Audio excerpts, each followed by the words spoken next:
clase 7 de hoy, 2 de marzo del 2021, del curso Química 3 para estudiantes de Química, semestre 2021-1.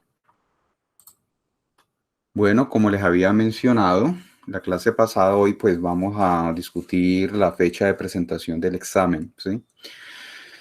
Les sugiero el 18 de marzo, es decir,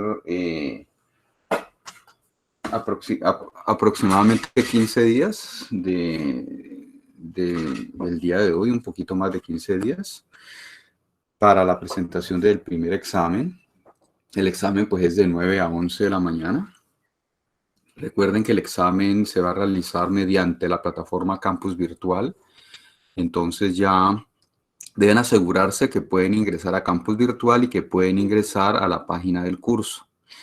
Para los estudiantes que se van a matricular esta semana, por supuesto aún no tienen acceso a la página del curso, pero ya la semana que viene ya deben tener el acceso, ¿sí? Porque ya una vez se matriculen, entonces el sistema les da acceso a Campus Virtual. En caso de que por alguna razón algún estudiante tenga dificultades para acceder a Campus Virtual, es decir, que se haya matriculado pero que no puede ingresar a la página del curso, no tanto a Campus Virtual porque pues a mí no me corresponde resolver ese problema, ya se tienen que comunicar con la oficina correspondiente de la universidad, pero si aún no ven la página web del curso en Campus Virtual, me informan para yo verificar que efectivamente estén matriculados y darles el acceso. Eso sí puedo hacer yo, dar el acceso a la página web del curso una vez se hayan matriculado, ¿no? Siempre y cuando, como les digo, puedan acceder a Campus Virtual, ya que el acceso general a Campus Virtual yo no tengo los privilegios para darles el acceso. Eso ya le corresponde a otro estamento de la universidad. Bueno, entonces, ¿qué opinan de esa fecha? ¿Les parece bien? Entonces, ¿dejamos el examen para esa fecha?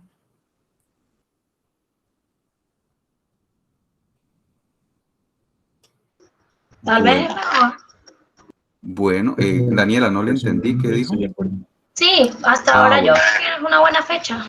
Ah, bueno, excelente. Entonces, parece ser que sí, la fecha les va a servir. Entonces, la dejamos para ese jueves, ¿no? Ya a medida que vayamos acercándoles y dando más información sobre el examen, más o menos cómo va a ser la dinámica del examen, ¿no? Entonces, para pues, que lo tengan presente, ahí pues les doy una información muy general que ustedes pues están viendo ahí en la presentación, ¿sí? No doy hojas de fórmulas ni de constantes.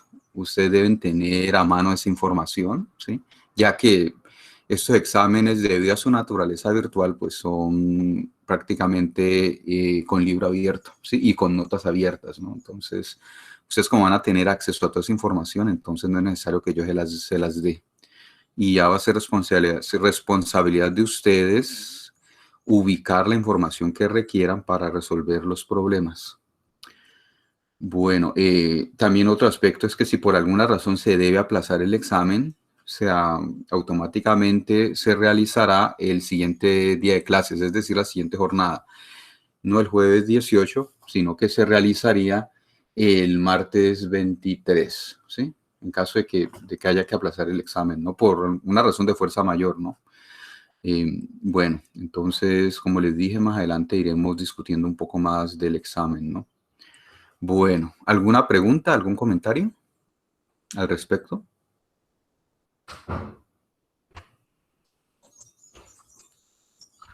Bueno, dígame, Diego. Quería preguntarle si nos puede dar una idea de la metodología del examen parcial. Bueno, como les dije, la idea es discutirlo a lo largo de estas semanas. Pero sí, pues básicamente son preguntas, unas pueden ser de selección múltiple, es decir, escoger la respuesta que ustedes consideren correcta. También va a haber preguntas conceptuales, donde ustedes pues van a tener posiblemente que llenar algún espacio o escribir alguna justificación, posiblemente mostrar algún desarrollo, subir ese desarrollo mediante una imagen, ¿sí? Un desarrollo hecho a mano de algún problema o algo así, subir algún gráfico en caso de que se requiera. Entonces, es importante que tengan ustedes cámara funcionando, cámara para tomar fotos, ¿no? De tal manera que puedan subir la información que se requiera al examen, ¿no? Básicamente es eso, ¿no? Los exámenes, pues, son exámenes típicos, ¿no? Son exámenes más o menos, pues, en la línea de los talleres, ¿sí? Pero tampoco con desarrollos muy largos, ¿no? Porque, pues, por supuesto que en el taller ustedes ven, hay unas preguntas que sí involucran más desarrollo, porque, por supuesto, tienen más tiempo, ¿no? Mientras que en un examen como es más corto, entonces el desarrollo, pues, es más corto, ¿sí? Eh, pero igual deben tener ustedes destreza en hacerlo, ¿no? Por eso es que deben resolver todos los problemas del taller, ¿sí? No copiarlos, es importante, porque algunos estudiantes de pronto no hacen el esfuerzo suficiente para resolver los problemas del taller, sino que preguntan las respuestas a sus compañeros o compañeras, entonces no están aprendiendo. Entonces llega en el día del examen, sale una pregunta del mismo tema, pero con datos cambiados o ciertos aspectos diferentes y ya no van a poder resolverlo, ¿no? Entonces, en sí el examen no es difícil en realidad, es más o menos del nivel del taller, como les digo, ¿no? En realidad no son exámenes así en ese sentido excesivamente complicados, ¿no? Pero sí deben tener todo muy claro porque hay mucha información que ustedes deben tener presente, ¿no? Entonces, yo creo que la dificultad radica en eso, en que ustedes sepan manejar toda la información requerida para el examen, que no es poco en realidad, ¿no? Bueno, pero igual más adelante, como les digo, ya les iré también mencionando otros aspectos con respecto a la mecánica del examen, ¿no? Bueno, ¿alguna otra pregunta, jóvenes? Sí tengo una, profe, qué pena con usted. Dígame, Daniela. Pues mi duda sería con respecto a subir el comprobante. O sea, en tal caso de que tengamos que desarrollar una pregunta y no sea con GeoGebra o con Excel que se pueda responder. Por ejemplo, o sea, que tengamos que mandar la evidencia hecha en físico, ¿sería subiéndolo con PDF o con una fotografía, como usted dice, está perfecto? Sí, pues por lo general con una imagen es suficiente, a no ser que usted tenga de pronto que implique varias páginas, ¿no? Si son varias páginas, lo que hacen algunos estudiantes es crear un documento PDF de esas 2 o 3 imágenes, ¿no? Para que quede como un solo documento y evitar estar subiendo cada imagen por separado, ¿no? Pero si es solamente una imagen, una sola página con la imagen es suficiente, ¿no? De hecho, buen punto, Daniela, ¿no? Entonces, depende de ustedes cómo se sientan, como incluso si ustedes se sienten cómodos subiendo la imagen en un documento PDF, lo pueden hacer. No es necesario, a no ser que sean varias imágenes, que sí es más conveniente tenerlo en un documento PDF, porque después sería un solo archivo, ¿no? Algo importante, ya que Daniela lo trajo a colación, es ustedes deben ser capaces de generar imágenes no tan pesadas, ¿no? A veces las fotos que toman ustedes con el celular o algo así pueden ser fotos de 5 megas o más, ¿no? Entonces esas fotos, el problema son subirlas al sistema, porque el sistema, ustedes saben que ese sistema lo manejan muchos estudiantes al mismo tiempo, campus virtual. Entonces se puede dar la dificultad de que debido a esa congestión no puedan subir la imagen o también posiblemente al acceso a internet que ustedes tengan, ¿no? Entonces deben entrenarse o deben practicar de tal manera que las imágenes que sean legibles, que se pueda leer, pero que no queden con tan alta resolución. Yo digo que con 300K o máximo 500K es suficiente para tener una imagen de buena calidad para uno poder leer ya en adelante, ya lo demás ya en realidad no se requiere, ¿no? Entonces no dejen imágenes de 5 megas o de 2 megas, incluso no. Tienen que ser imágenes más pequeñas para que no tengan problema al momento de subirlas, ¿no? Esa sí es una recomendación que les hago desde ahora, ¿no? Si no saben cómo hacerlo, vuelvo y repito, si no saben cómo hacerlo, tienen que practicar, ¿no? Para que no tengan dificultades en el momento del examen. Lo mismo si ustedes quieren utilizar un PDF, ¿no? Quieren convertir a PDF, deben hacerlo antes. De hecho, los celulares tienen programas, ¿no? Programas, aplicaciones para escanear documentos, cosas de estilo que automáticamente crea imágenes que no son tan grandes, ¿no? Entonces, sería conveniente que lo hagan. Si lo hacen en el computador, también pueden reducir el tamaño de las imágenes de manera fácil, ¿no? O hacer una captura de pantalla y asegurarse que no sea que no sea una imagen tan grande. Eso sería una recomendación que les hago. ¿Alguna otra pregunta, jóvenes? Sí, profe, tengo una. A ver, Valentina. Qué pena. Profe, si digamos que en el momento uno llega a tener alguna dificultad con eso, no sé, de pronto que la imagen sea muy pesada o que el campus no la acepte o algo así, usted de pronto nos daría un placito más, como digamos 5 minutos más luego de la hora determinada Sí. o ya Sí. definitivamente hasta las 11. No, Valentina, es cierto. En realidad, si por alguna razón, aunque por lo general yo no cierro a las 11 en punto, yo cierro el examen por ahí 11:10 de la mañana, ¿no? Es decir, que en principio ya tendrían ese plazo, ¿no?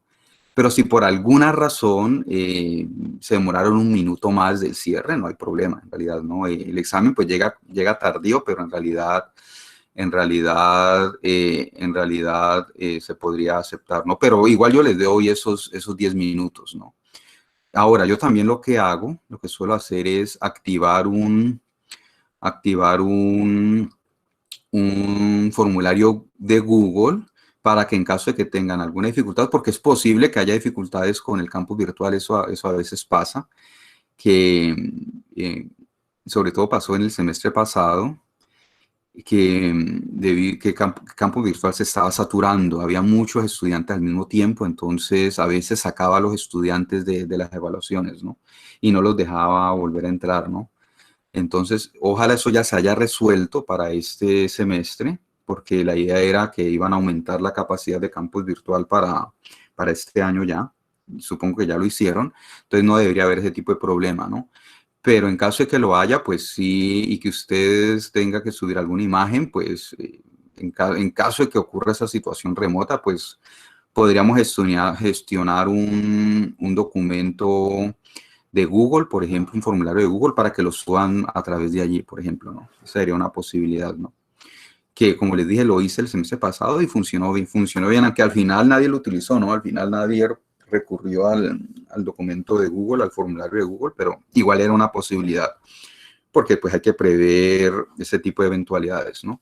Entonces, en resumen, Valentina, no se preocupe. Usted va a tener esos 5 o 10 minuticos de más para poder subir la imagen, pero también es responsabilidad de ustedes utilizar bien el tiempo, ¿no? Idealmente deben tener un cronómetro a mano allí que les esté mostrando la hora, ¿no? Porque sucede que a veces dejan ciertos puntos para lo último y ahí están de afán tratando de terminar el examen y ni siquiera alcanzan a tomar una foto, ¿no? Para subirla. Entonces, no, es decir, sean organizados. Si ya vieron que a las 11 de la mañana les faltó algo por terminar, empiecen inmediatamente a subir imágenes o algo, ¿no? Porque si van a dejar hasta el último minuto, no les va a alcanzar el tiempo para subir la imagen. Y eso sí habría una dificultad, ¿no? Y ya que después a las 11:30, vea, profesor, es que aquí le envió la imagen, no, ya no la acepto, ¿no? Puedo tener cierta flexibilidad, pero tampoco tanto, ¿no? Tanto en ese sentido de que ya media hora después me estén enviando imágenes, ¿no? Pero si es 5 minutos y que por alguna razón no pudieron subir la campus virtual, me la podrían enviar como les digo, mediante el formulario Google y no había problema, ¿no? Les daría ahí ese margen igual. Bueno, Diego iba a preguntar algo más. Sí, profesor. Le quería preguntar si las preguntas del parcial iban a estar completamente dirigidas a lo que hemos visto en clase o si también van a tener preguntas relacionadas al material que mis compañeros han subido como videos de YouTube o distintas herramientas que nos han compartido. Sí, pues sí, porque hay muchos videos que ellos han subido y que pues ustedes la idea es que lo vean, pero cuando yo veo que el video tiene cosas relevantes, yo lo pongo dentro del taller, si usted se ha dado cuenta, ¿no? Cosas que yo digo, bueno, sí valdría la pena que lo vean, ¿cierto? Entonces, si aparece en el taller, sí, definitivamente puede salir algo relacionado con ese video, ¿no? Entonces, sí, de hecho, buena pregunta, Diego. Sí, entonces, igual hay muchos videos, tampoco puedo ponerme a a ponerles que vean todos los videos en los talleres, ¿sí? Solamente uno que otro que sí, como les digo, sí veo que de pronto habría cosas adicionales que vale la pena que lo tengan presente, lo pongo en el taller. Y ahí sí, entonces sí es un requisito que lo vean porque puede salir algo de allí, ¿sí? Yo ya lo daría como visto porque ya está en el taller para que ustedes lo averigüen, ¿no? Para que ustedes lo vean, de hecho, y resuelvan el problema con base en el video. De acuerdo, profesor, muchas gracias. Bueno, de nada, Diego. ¿Alguna otra pregunta, jóvenes? Bueno, entonces sigamos a ver. Entonces ya quedó la fecha establecida, jueves 18 de marzo, ¿sí? Entonces, el contenido del examen. Primer capítulo o primera unidad hasta el numeral 8. Ya la sección 1.9 la voy a dejar para el segundo examen. No vamos a tener tiempo de verla en realidad, no para el examen. Entonces, considero que hasta la sección 8 tienen ustedes suficiente material para estudiar. Entonces, hasta ahí ya se llega el examen. Bibliografía básica para ese examen. Pues, como les había mencionado, las presentaciones de las clases que yo subo como documento en PDF o también que ustedes ven en las clases pregrabadas, las clases grabadas, perdón, y pregrabadas, porque también hay clases pregrabadas, es el material importante, ¿sí? De ahí viene el libro de Chamizo, ¿sí? Aquí de hecho les doy una idea de los temas de los capítulos. El capítulo 1 por lo general es todo, ¿sí? Que el capítulo como de preparación de ciertos fundamentos que se requieren.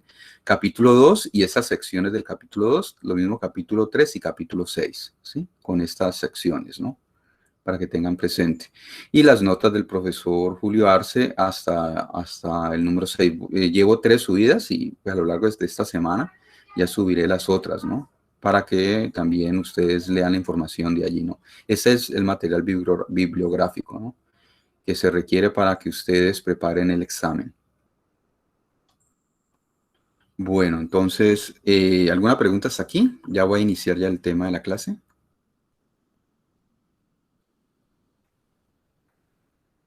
Bueno.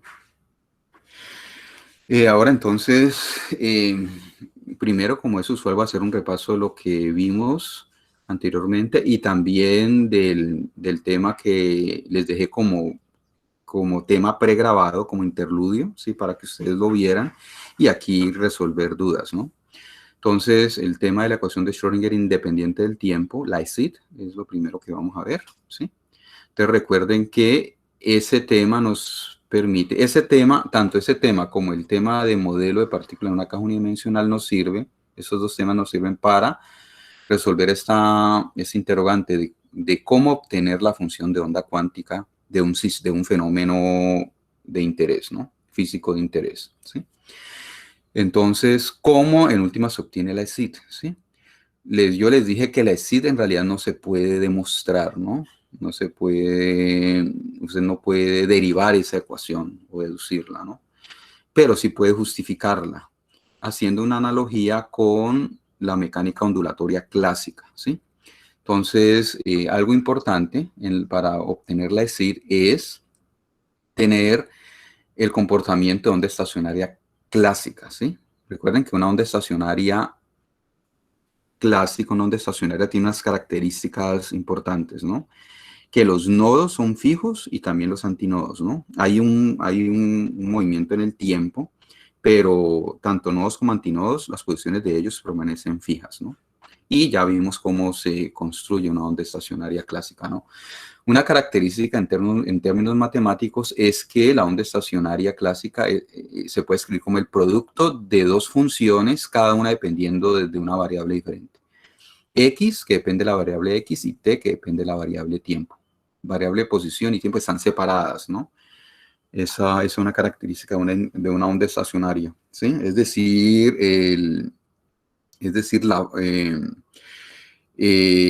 se convierten en variables independientes en últimas, ¿no? Eso se llama factorización, ¿no? Se puede factorizar la función de onda de esta manera. Lo mismo ocurre para el caso cuántico, ¿sí? para una función de onda estacionaria. Así como hay función de onda estacionaria clásica, también lo hay cuántica, ¿no? Que se representa con la letra psi mayúscula, ¿no? Y la letra psi minúscula la dejamos reservada para la parte espacial del estado estacionario o función de onda espacial, ¿no? Bueno, entonces veíamos que el estado estacionario, la función de onda estacionaria clásica, pues satisface la ecuación de onda unidimensional que ustedes van a ver en su curso de física 3, mientras que la función de onda cuántica satisface la ESDT, la ecuación de Schrödinger dependiente del tiempo, ¿sí? Que es el equivalente de la ecuación de onda, pero para el caso de la mecánica cuántica, ¿no? Y vimos que la función de onda espacial clásica satisface una ecuación de onda independiente del tiempo, lo mismo la función de onda espacial cuántica, ¿sí? Esta ecuación se llama la ESID, ecuación de Schrödinger independiente del tiempo, ¿no? Que es la que satisface esa función psi de x, ¿no? Y también vimos cuál es la forma explícita de la onda estacionaria clásica y de la onda estacionaria cuántica, que se llama estado estacionario, ¿no? El tiempo, la función que depende del tiempo es una función exponencial compleja, escrita de esta manera, ¿no? Y la función de onda espacial, pues va a depender de qué fenómeno cuántico estemos trabajando, de qué sistema cuántico. Va a depender en últimas de este potencial V sub x, ¿sí? Y como les había mencionado, esta función, esta energía potencial no debe depender del tiempo, solamente de la posición para poder tener una ESID. Si usted tiene una energía potencial que depende del tiempo, ¿sí? No va a tener una ESID allí, ¿sí? La ESID solamente se da cuando esta energía potencial es independiente del tiempo. Y eso le permite obtener esta función de onda espacial y las energías del sistema, ¿no? Como les mencioné, el hecho de que el estado cuántico de un sistema esté representado por esta función de onda involucra restricciones de esa función de onda. No cualquier función de onda que satisfaga, por ejemplo, la ESDT va a ser una función de onda aceptable, ¿no? Y vimos las restricciones, ¿no? Las restricciones para que debe cumplir esa función de onda para llamarse una función de onda bien comportada, ¿no? Bueno, hasta aquí al respecto de la ESID. Después ya, ¿hasta aquí alguna pregunta antes de continuar con el tema que sigue? Profe, hay una parte que estaba diciendo con la función de onda, que no entendí su restricción. ¿La puede repetir ahorita? ¿Qué fue lo que no entendió, Daniela? ¿Que no le escuché bien? Usted acaba de decir que creo que, o sea, no sé si lo entendí bien, la verdad, que hay una restricción con la ecuación de onda, o sea, que no por tener una cosa dependa, es que de verdad no le entendí bien, Bueno, o sea, como el repaso anterior. pues O yo sea, no todo, tampoco sino le como la entiendo última su parte. duda. La verdad no le entiendo su duda y pues no puedo repetir todo lo que dije, ¿no? Entonces, bueno, voy a tratar con base en lo que le entendí, pero pues a ver si de pronto eso es, ¿no? Pero no, como les mencionaba, en términos de las restricciones de la función de onda, usted puede tener funciones de onda cuántica, funciones de ondas cuánticas que cumplan con la SDT, es decir, satisfacen esta ecuación diferencial, ¿sí? Pero eso no garantiza que esta función de onda sea bien comportada, es decir, que usted pueda representar un estado cuántico del sistema, ¿sí? Para poder que esa función sea bien comportada o pueda representar un estado cuántico de un sistema físico, ¿sí?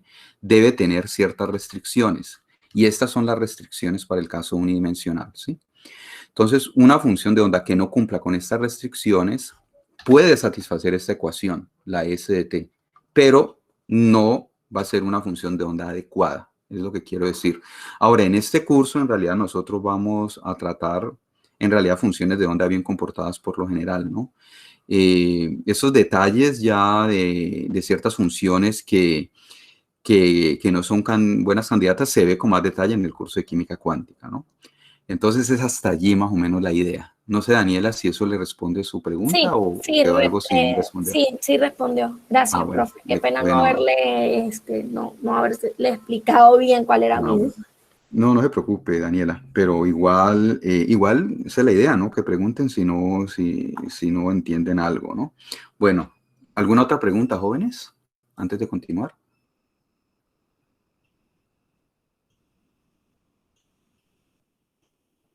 Bueno, continuemos.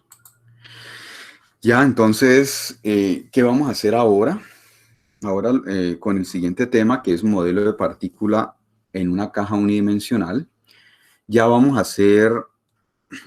a ya aplicar lo que hemos aprendido hasta el momento para, para un caso ya específico, ¿sí? Para que ustedes vean cómo es que funciona todo esto de obtener la función de onda para un sistema cuántico de interés. Y aquí les doy en últimas como los pasos que uno suele seguir, ¿no? ¿Sí? Usted identifica el fenómeno de interés, ¿sí? Fenómeno químico o físico, lo que usted quiera, ¿sí? Para describirlo mediante la mecánica cuántica, ¿sí? Y lo que usted hace mediante la mecánica cuántica, primero es definir un modelo, ¿sí? Construye usted un modelo que va a ser un modelo matemático en últimas, que le va a describir no todo el fenómeno químico por lo general, le va a definir o le va a describir los aspectos más relevantes, ¿sí? Entonces ya, sí, porque si usted tuviese un modelo que describe exactamente el fenómeno químico de interés, pues en últimas está trabajando con el fenómeno químico como tal, y así no es como funciona la ciencia. La ciencia, dentro del esquema que tiene, cuando trabaja entre una teoría, usted tiene que apelar a simplificaciones para poder tratar su fenómeno químico. Y por eso usted se concentra en los aspectos más relevantes del fenómeno químico, ¿sí? Entonces, sacó su modelo matemático y ese modelo matemático le va a permitir construir la energía potencial. Y esa energía potencial es la que va a utilizar para resolver la cita. La energía potencial independiente del tiempo en este caso, ¿no? ¿Sí? ¿Cómo va a poder resolver la SIT para obtener resultados, soluciones únicas? Definiendo las condiciones de frontera, como les mencionaba, ¿no? Si usted no tiene condiciones de frontera, usted va a obtener cualquier solución, ¿sí? Muchas más soluciones de las que en realidad usted va a requerir, ¿no? Entonces, con condiciones de frontera, usted ya va a obtener soluciones únicas, ¿no?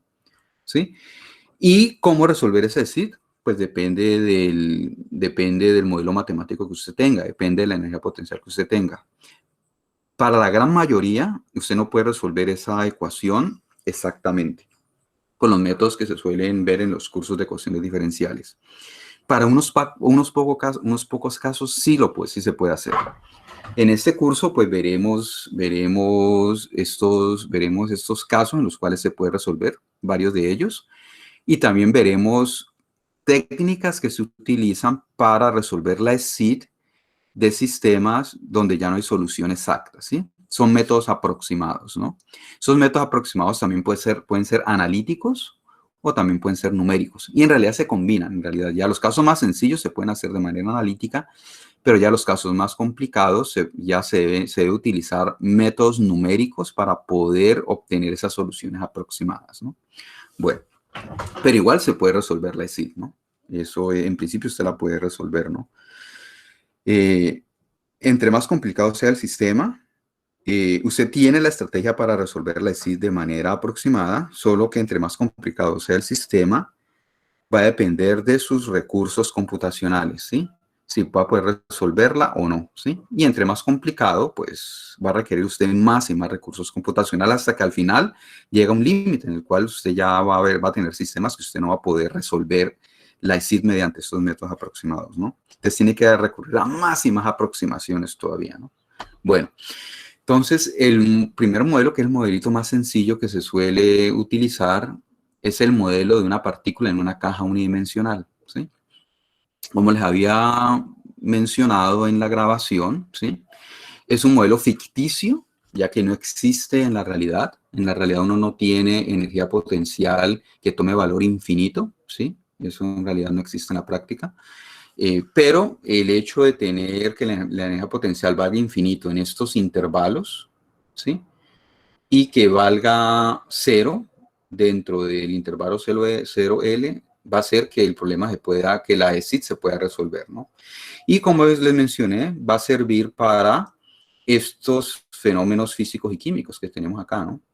Que se pueden tratar, ¿no?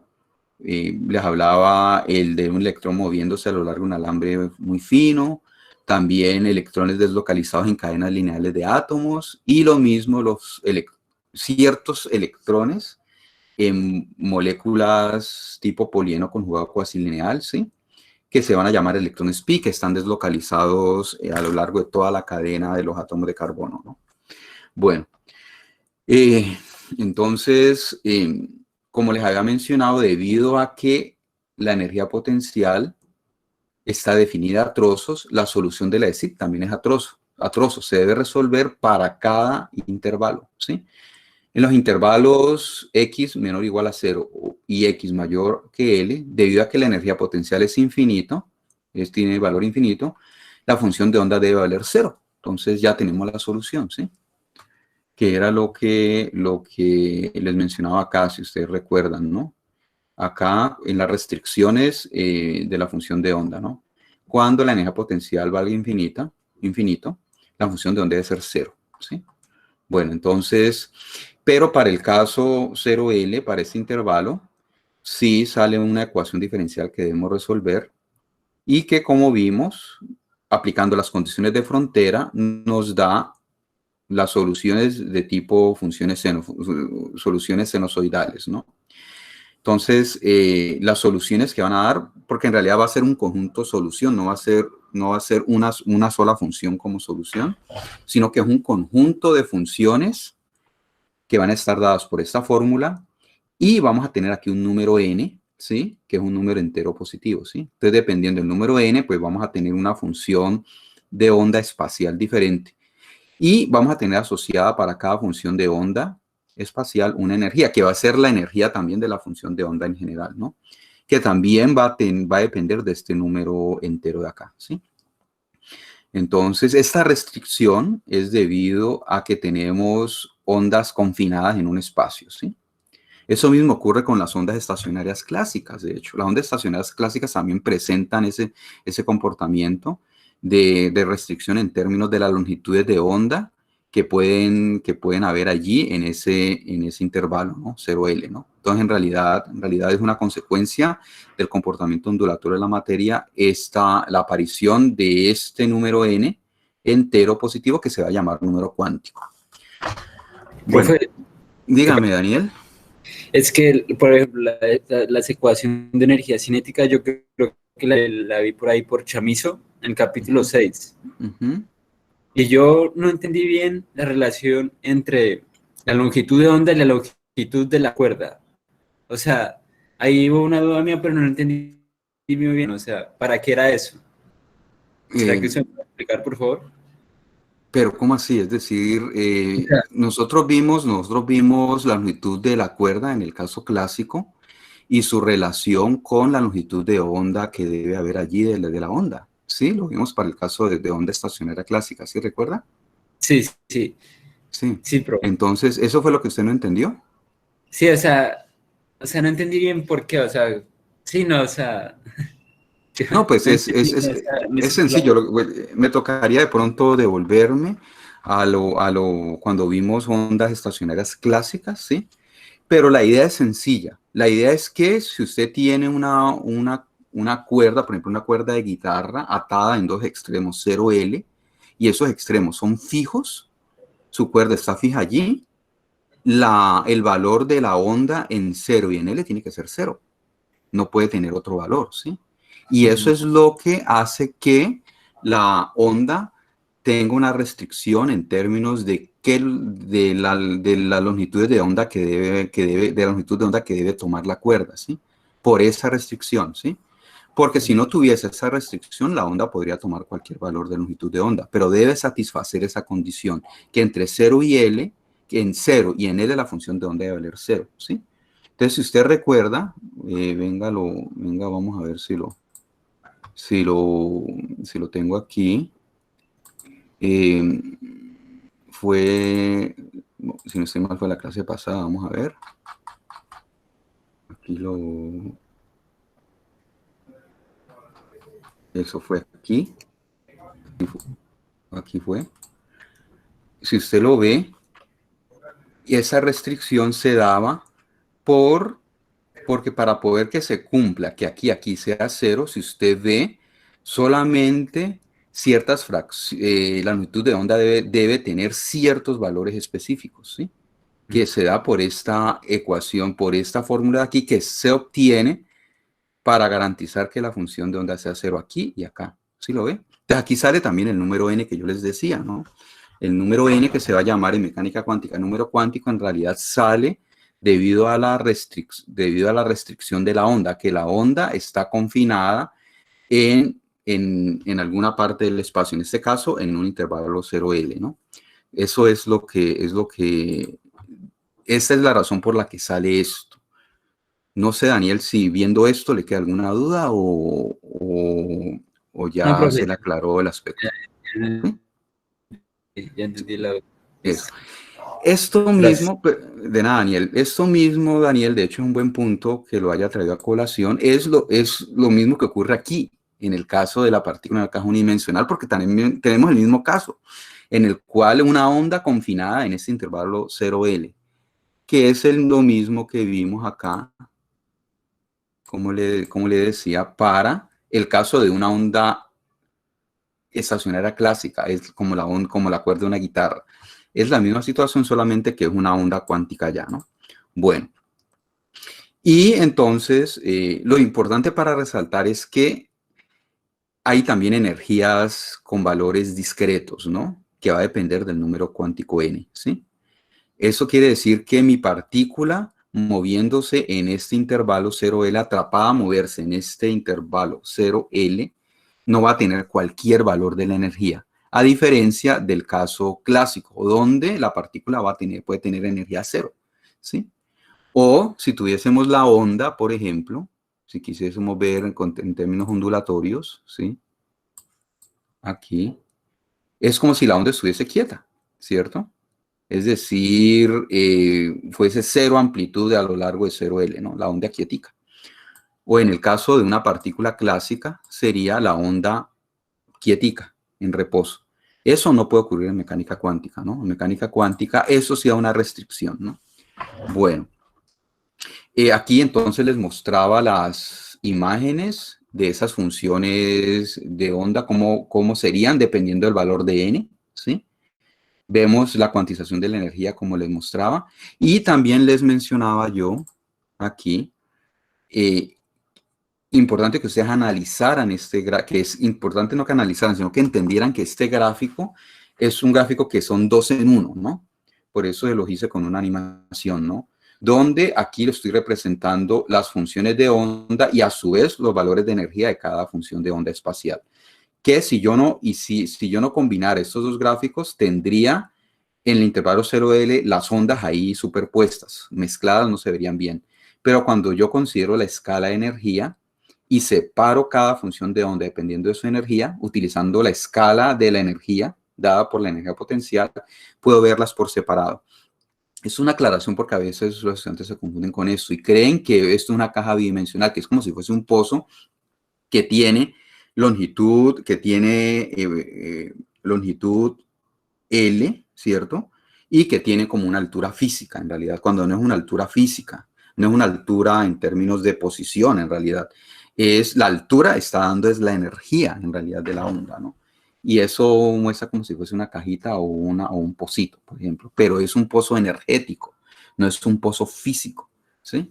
Lo mismo cuando yo les mostraba el electrón en el efecto fotoeléctrico que estaba en un pozo, también como en una cajita, es un pozo energético, no es un pozo físico en realidad, ¿no? Entonces ese tipo de diagramas se utilizan mucho en la mecánica cuántica, ¿no? Y desde ya entonces deben tener claro lo que significa. Entonces, como le mencionaba Daniel, aquí usted puede ver que las longitudes de onda que aparecen son las mismas de una onda estacionaria clásica, ¿sí? Entonces, esta cuantización se debe al confinamiento de la partícula cuántica, así como ese número n que da también las longitudes de onda en el caso clásico se da debido al confinamiento de la onda clásica para generar las ondas estacionarias. Bueno, esas son las características generales de la energía de esta solución. Ahí se las escribí, ¿sí? Cuantización de la energía, n número cuántico, el estado de más baja energía se llama fundamental, el resto de estados excitados. E sub 2 pues sería el primer estado excitado, E sub 3 el segundo y así sucesivamente, y E sub 1 sería el estado fundamental. Energía de punto cero, ahí les mencionaba muy claramente en el video que energía de punto cero es cuando hay una energía mínima diferente de cero, ¿sí? Energía de punto cero no significa que la energía más baja es cero, porque algunos estudiantes se confunden con esto. No, es cuando la energía mínima es diferente de cero, ¿sí? Cuando la energía mínima es cero, que se puede dar, no podemos hablar de energía de punto cero, o la energía de punto cero es cero, es decir, no hay energía de punto cero como tal, ¿no? Solamente hay energía de punto cero para cuando la energía mínima del estado o la energía del estado fundamental es diferente de cero, como en este caso, ¿no? Y lo mismo la separación entre estados energéticos adyacentes, ¿sí? Que aumenta con el valor de n, ¿sí? ¿Sí? Aquí como lo vemos con esta fórmula. Eso en términos de las energías. Si tienen alguna duda me pueden interrumpir o preguntar, ¿no? Para asegurarme que esto lo vieron y que les quedó claro, ¿no? ¿Alguna pregunta, jóvenes?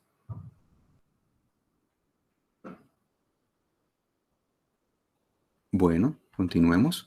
Y después vienen las funciones de onda. A ver, Daniela, dígame. O sea, que cuando se habla de energía punto cero, esa energía va a tener un valor como tal, pero ese diferente valor... de cero.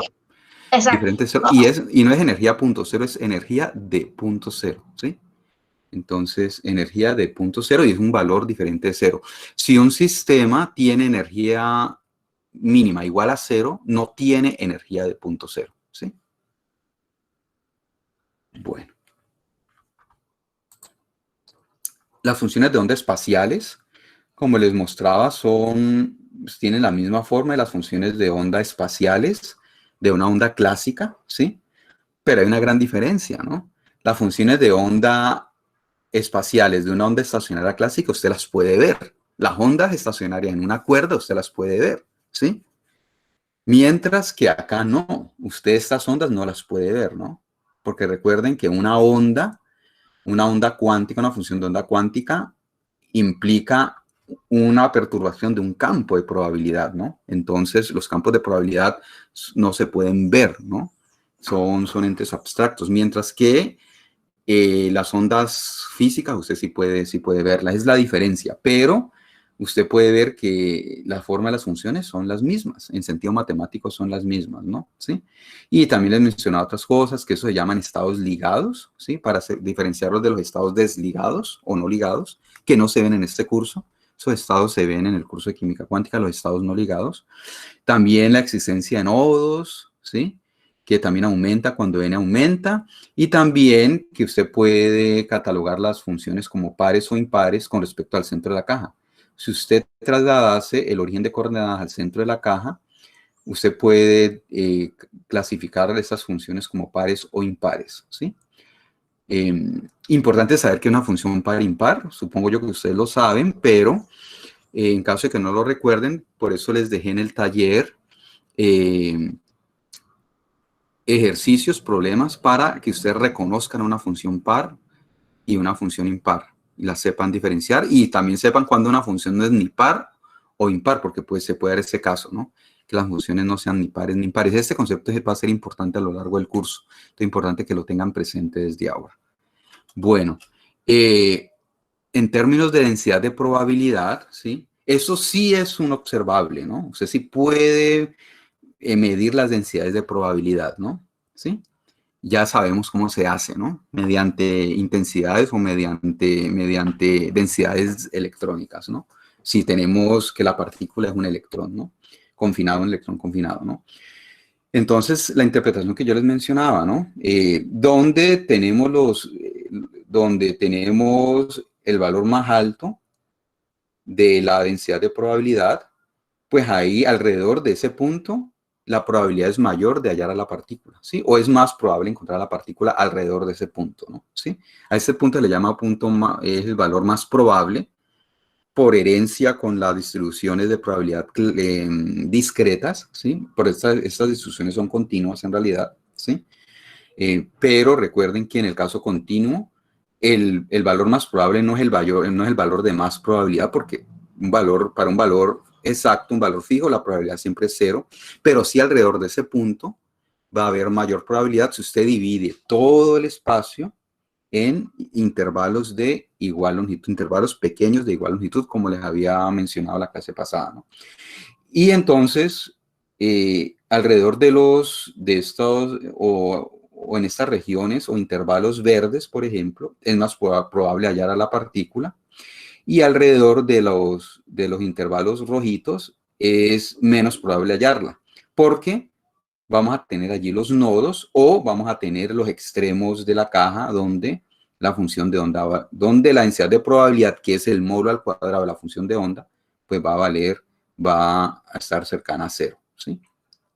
Y también les mencionaba que por fuera de la caja no se puede encontrar la partícula. ¿Por qué? Porque la función de onda vale 0, como lo vemos acá. Si la función de onda vale 0, el módulo al cuadrado también tiene que valer 0. Entonces no se puede encontrar por fuera de la caja. ¿Alguna pregunta, jóvenes? Profe, sí, tengo una preguntita. Dígame, Juliana. Pues de pronto no sé si me quedó claro, pero n se hace referencia, digamos, bueno, n es infinito o n se limita, digamos, al número de orbitales, por ejemplo. Juliana, aquí no estamos hablando de orbitales aún, ¿no? Esto es un caso genérico, ¿sí? En el cual usted puede tener un electrón en un alambre, por ejemplo, descrito así, entonces no necesariamente usted tiene orbitales, ¿no? Entonces hay que tener mucho cuidado con confundir los términos, ¿no? Ok, profe, gracias. Otra cuestión es que n puede llegar a infinito. N no tiene restricción o no tiene cota superior, como se dice en términos matemáticos, ¿no? Entonces arranca de 1 y puede tomar valores tan altos como se quiera. Pero recuerde por qué, porque este es un caso ficticio en realidad, ¿no? Usted nunca va a tener un sistema, supongamos que usted tenga un electrón atrapado aquí, si usted aplica la suficiente cantidad de energía, usted puede arrancar ese electrón de allí, hacer que se vaya de este pozo de aquí, de ese pozo energético, ¿no? Eso es en la realidad. Pero en este modelo no, porque como las paredes son infinitas, las paredes energéticas, este pozo es como si tuviese una profundidad infinita, ¿sí? Y sería infinitamente profundo. Entonces usted, en términos matemáticos, puede llegar al valor de n que usted quiera, ¿sí? No va a tener restricciones en ese sentido, ¿sí? Entonces, importante tenerlo presente, ¿no? Y eso, como le digo, va relacionado con que es un sistema ficticio, no es un sistema real como tal, ¿no? Pero que es de mucha utilidad, en realidad, como vamos a ver. ¿Sí le queda claro, Juliana, o tiene alguna otra inquietud? No, profe, súper claro, muchas gracias. Bueno, excelente. Bueno, ¿alguna otra pregunta, jóvenes?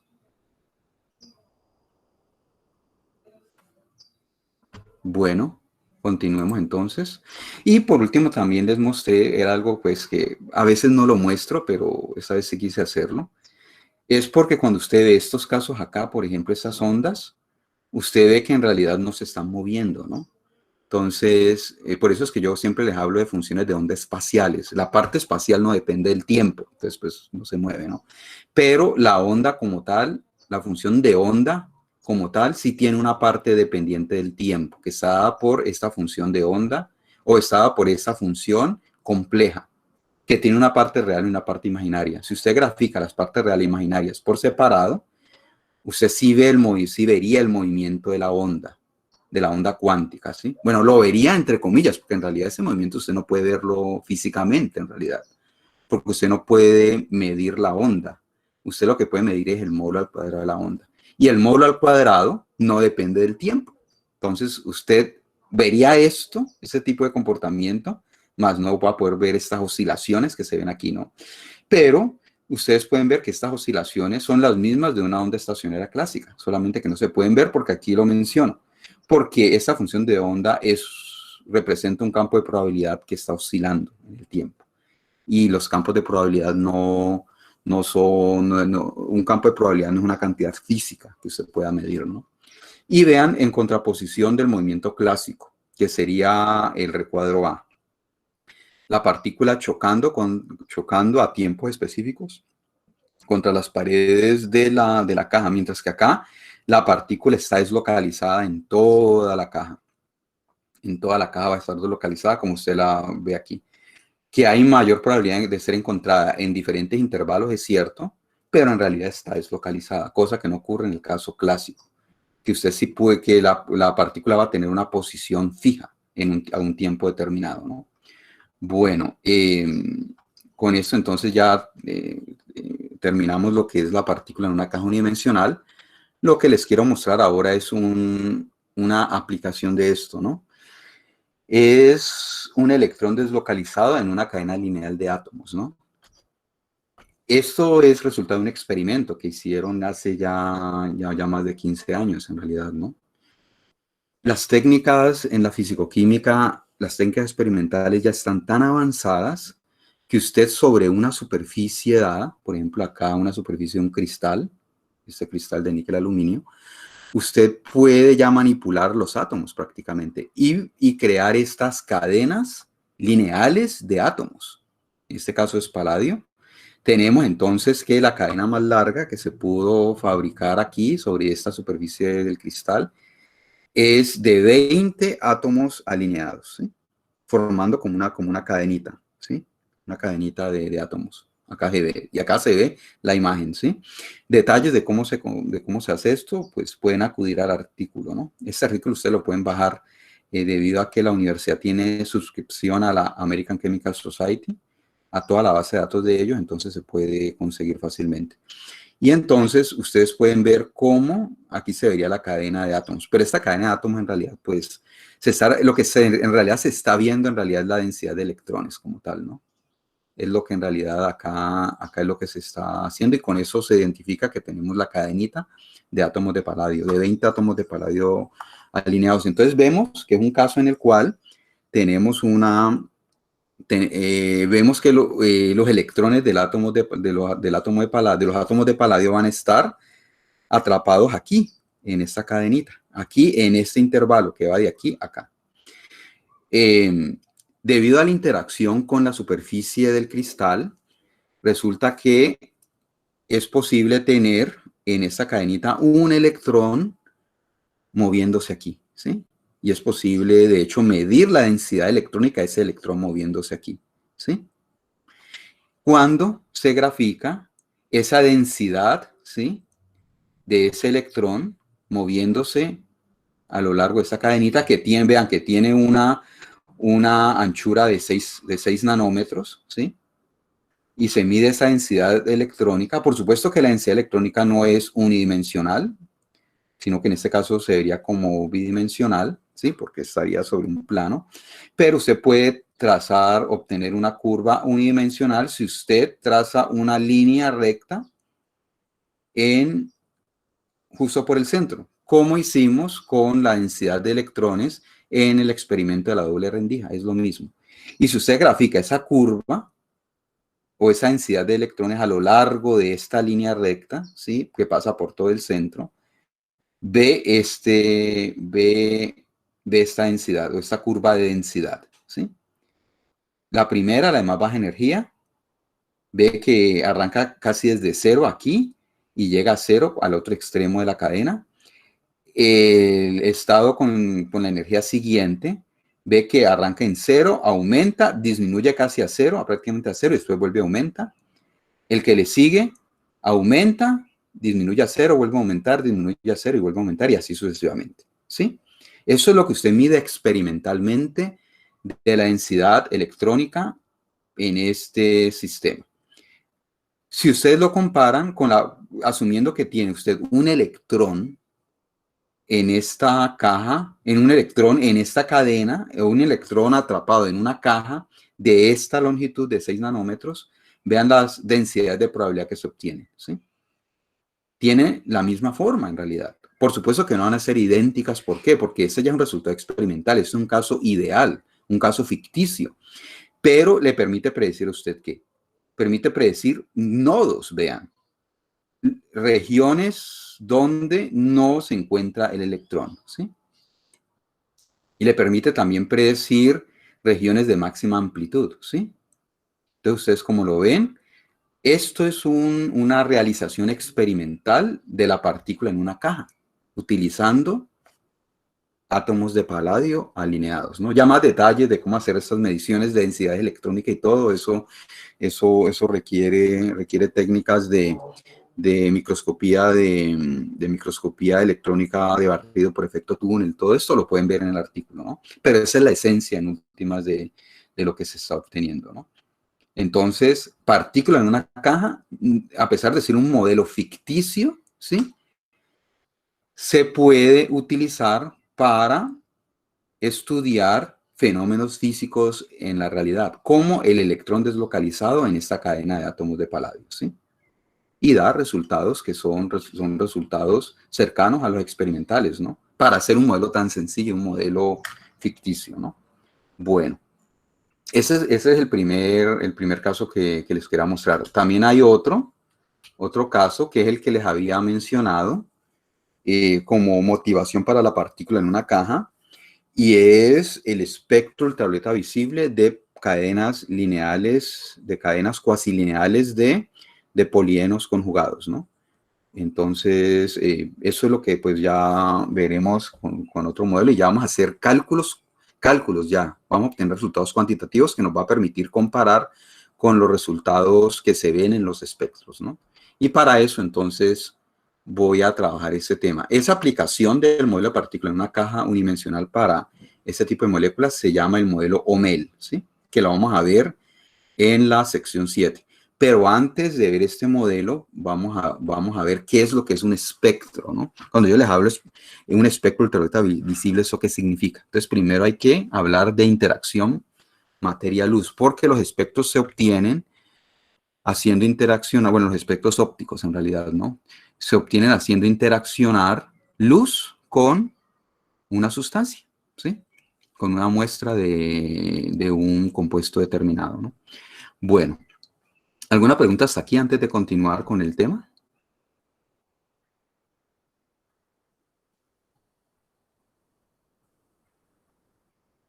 Bueno, entonces iniciamos el tema de interacción materia-luz, ¿no? Como les dije, este es un espectro que se obtiene en un laboratorio. Obviamente es un espectro, pero muy estilizado, ¿no? Muy tipo que aparece en texto, ¿no? De hecho, aparece en un libro de química orgánica, ¿sí? En los espectros ya ahorita les mostraré una foto de una imagen ya en realidad de un espectro real, pero pues tiene esa característica, ¿no? Tiene la característica, un espectro tiene la característica de que usted es en últimas un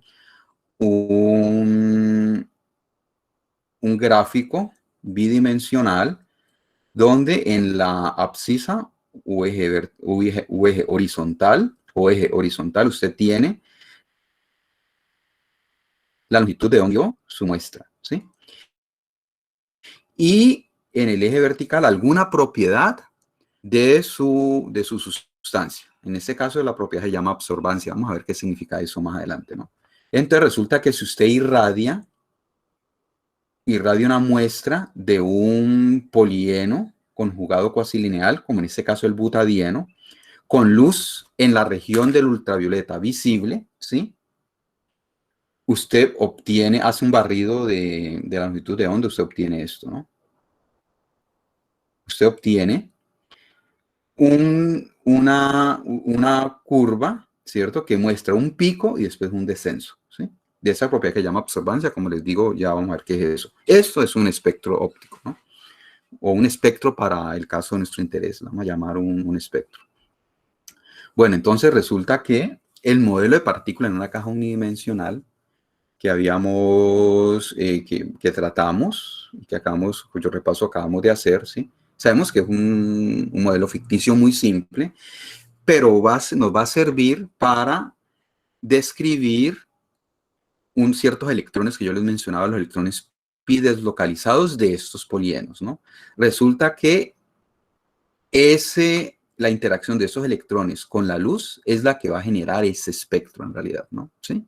Por eso es que vamos a utilizar este modelo para escribir estos electrones para ver si podemos obtener este espectro, ¿sí? Bueno, entonces, y por supuesto, ese es el propósito, el fin, ¿no? Ser capaz de predecir este espectro utilizando este modelo, ¿no? Bueno, entonces, pero aquí ya viene pues las preguntas que uno se hace, ¿qué es un espectro molecular? Ya les dije más o menos lo que era, pero vamos a hacerlo de una manera más detallada, ¿no? Vamos a ver qué significa absorbancia, por ejemplo, cómo se obtiene ese espectro también y la información que contiene, ¿no? En términos de esa interacción de los electrones que llamamos pi con la luz, ¿no?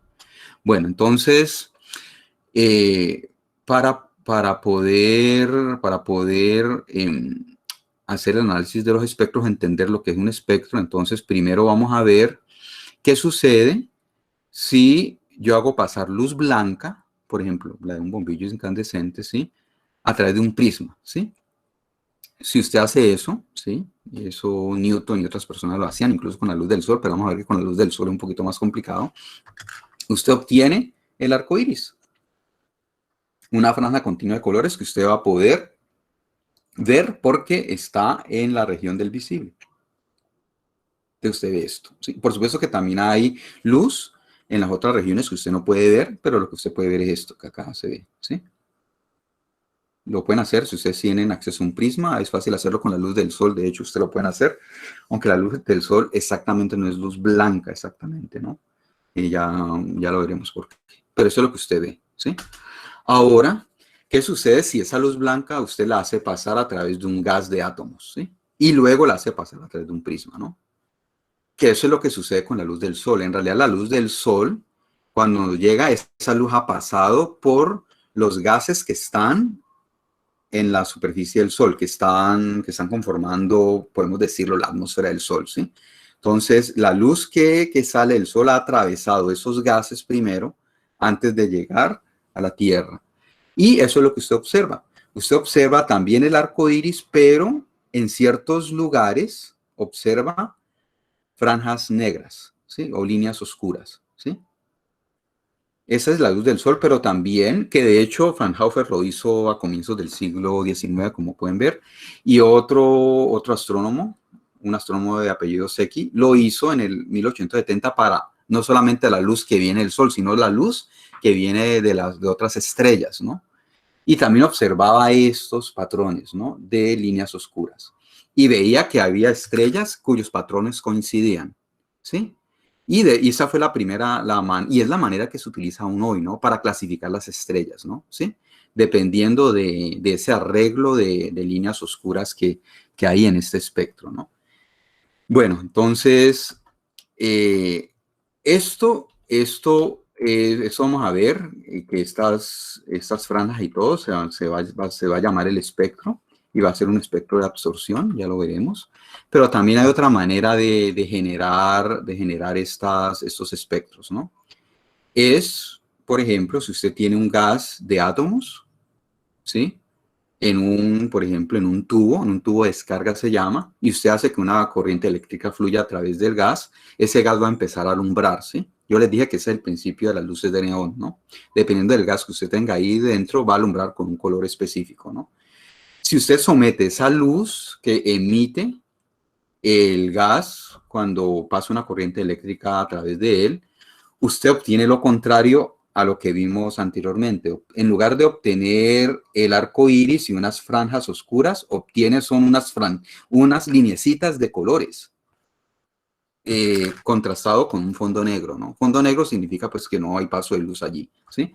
Y ve estas lineecitas. Es lo contrario a lo que vimos anteriormente, ¿no? ¿Sí? Como les dije, así, ese sería para el caso del helio, no en este caso acá, pero sí, eso es lo que usted está observando, ¿no? Bueno, eso sería un espectro de emisión, ¿no? Que es diferente al espectro anterior, que sería absorción. Vamos a hacer con más detalle vamos a hablar con más detalle este tipo de cosas. Bueno, entonces, ¿qué es lo que ocasiona que se dé estos fenómenos, no? O se dé esta separación de la luz, todas estas franjas de colores, estas líneas oscuras o líneas de colores sobre un fondo oscuro. Lo que ocasiona eso son los denominados fenómenos ópticos, ¿sí? Que ustedes van a ver con más detalle en sus cursos de física, ¿no? está el fenómeno de dispersión refractiva, ¿sí? Que es cuando la luz cambia de ángulo, ¿sí? Cuando pasa de un medio a otro, y ese ángulo pues va a depender de la frecuencia de la luz, ¿no? ¿Sí?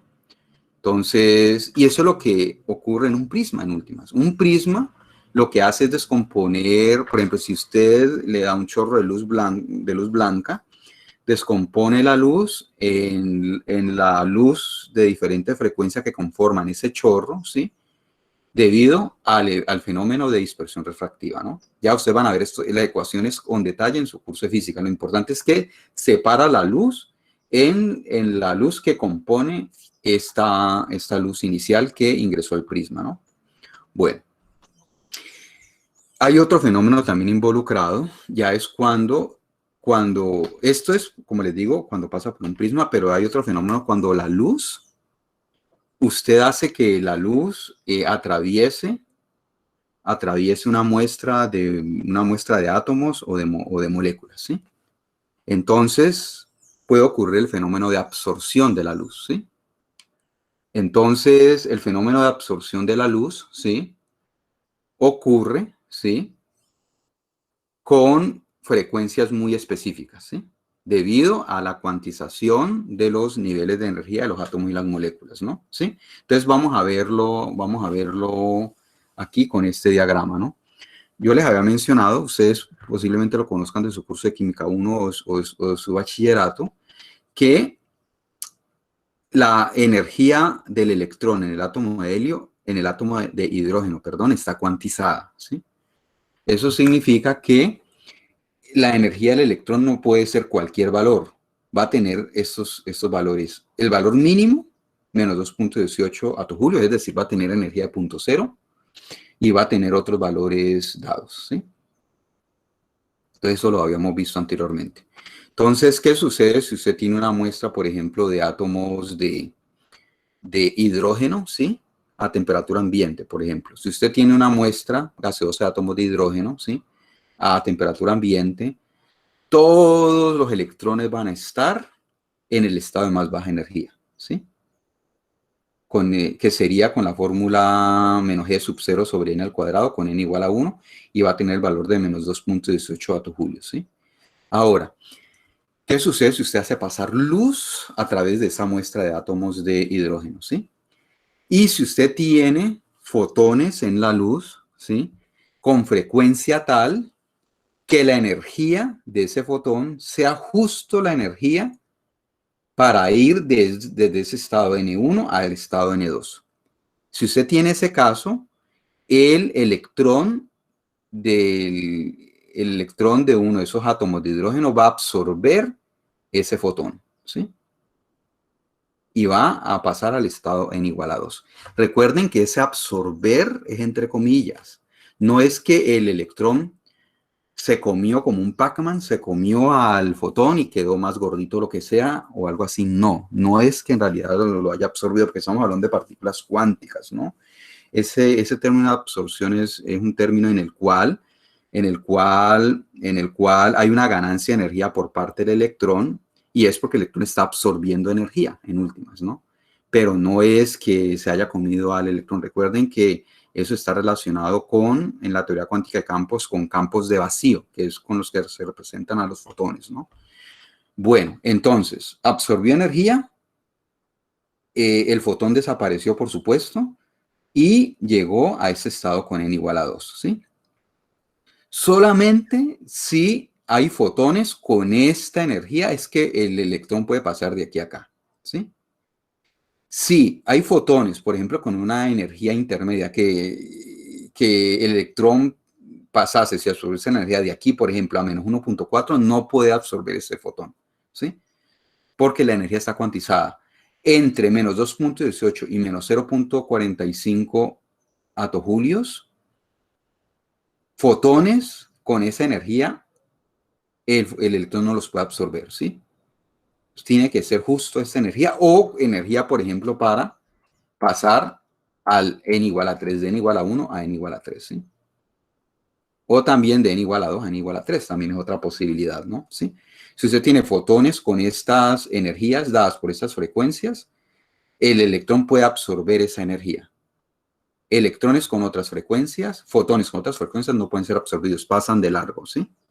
Bueno, entonces, aquí tenemos que la energía, la diferencia de energía, entonces, entre el fotón, entre la diferencia de energía entre el estado inicial del electrón y el estado final del electrón, ¿sí? Va a ser mayor que cero, ¿sí? Hay una ganancia de energía del electrón. Eso se llama absorción, ¿sí? Por obvias razones, ¿no? Porque les había dicho, absorbe el electrón, absorbe la energía del fotón y el fotón desaparece. Bueno, entonces es el fenómeno de absorción de la luz. Juan Camilo tiene una pregunta. Dígame, Juan Camilo. Entonces, si yo tengo, digamos, una energía suficiente para pasar al nivel a n igual a 2 y tengo un poquito más, pero no suficiente para llegar a n igual a 3, ¿no se absorbería ese fotón? Juan Camilo, lo que pasa es que usted me está hablando de un fotón con una energía que está como por acá. Supongamos que Ajá. no puede hacerlo, porque es que recuerde que el fotón tiene una energía única, no es que va a perder parte de su energía y después va a quedar con otra energía. Ese fenómeno no ocurre aquí, el fenómeno de absorción. Hay otros fenómenos que se llaman fenómenos de dispersión de la luz, ¿sí?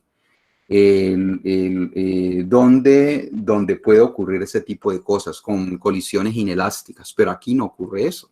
En el fenómeno de absorción no ocurre esa situación.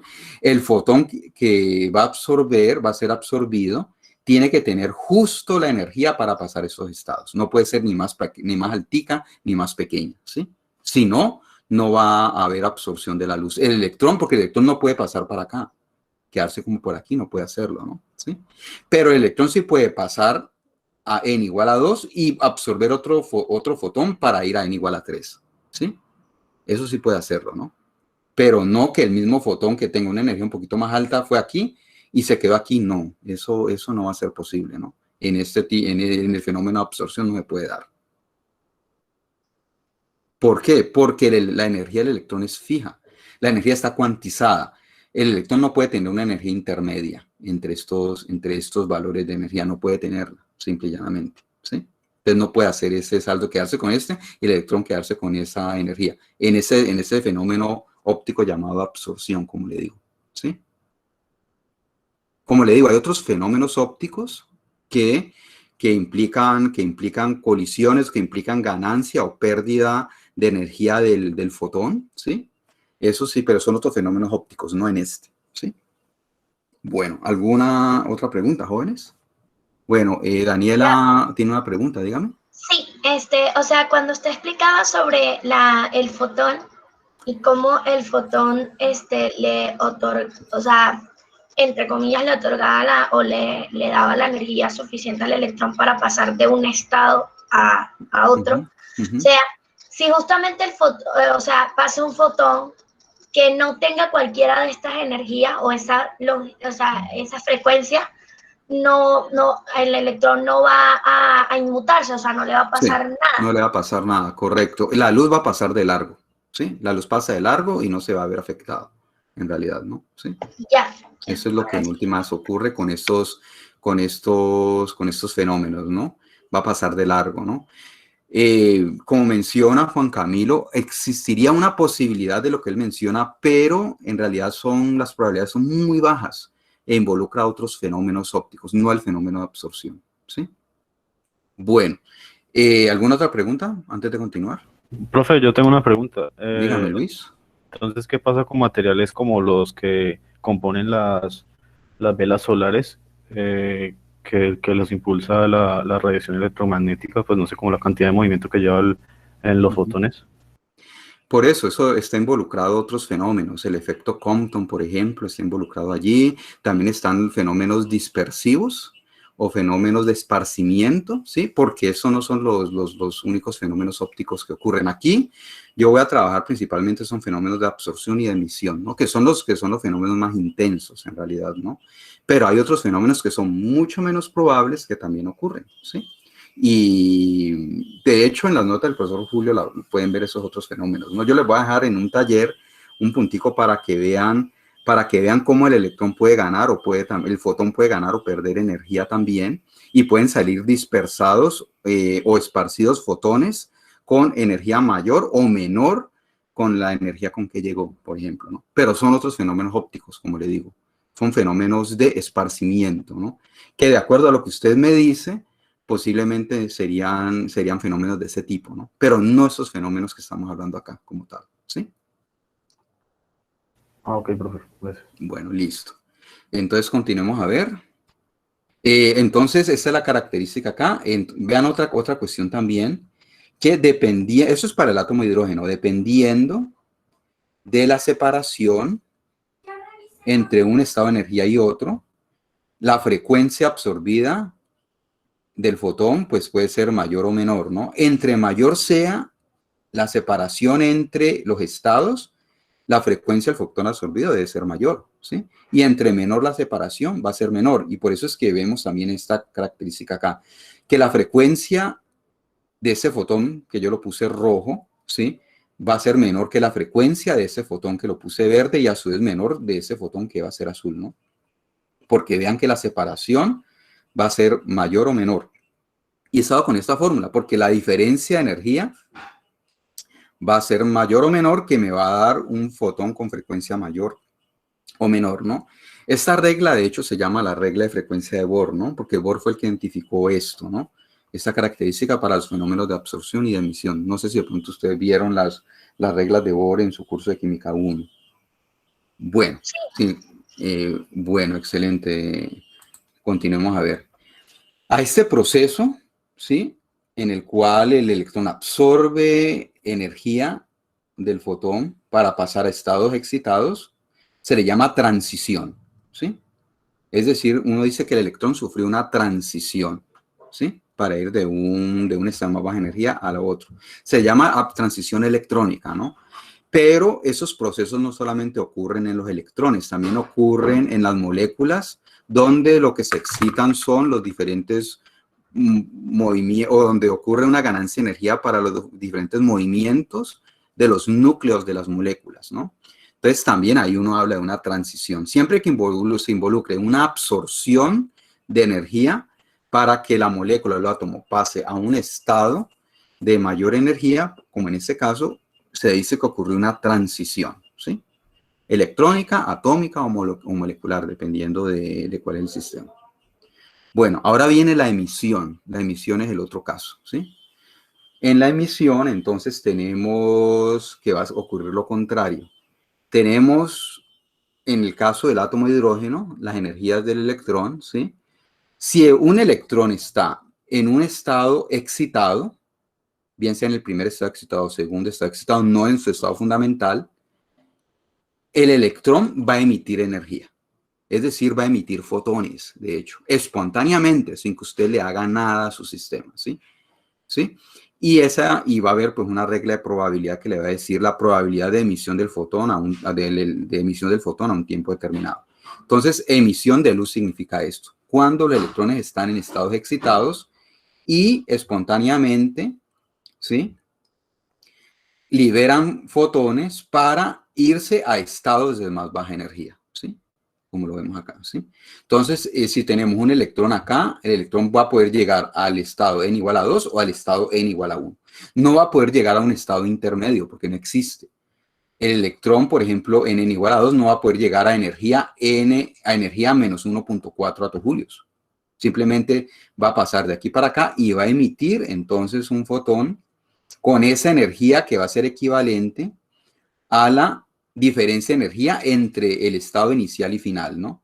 En este caso, el estado inicial va a tener mayor energía que el final, por tanto, en un proceso de emisión de luz, la diferencia de energía va a ser negativa, a diferencia del proceso de absorción, donde la diferencia de energía va a ser positiva, ¿sí?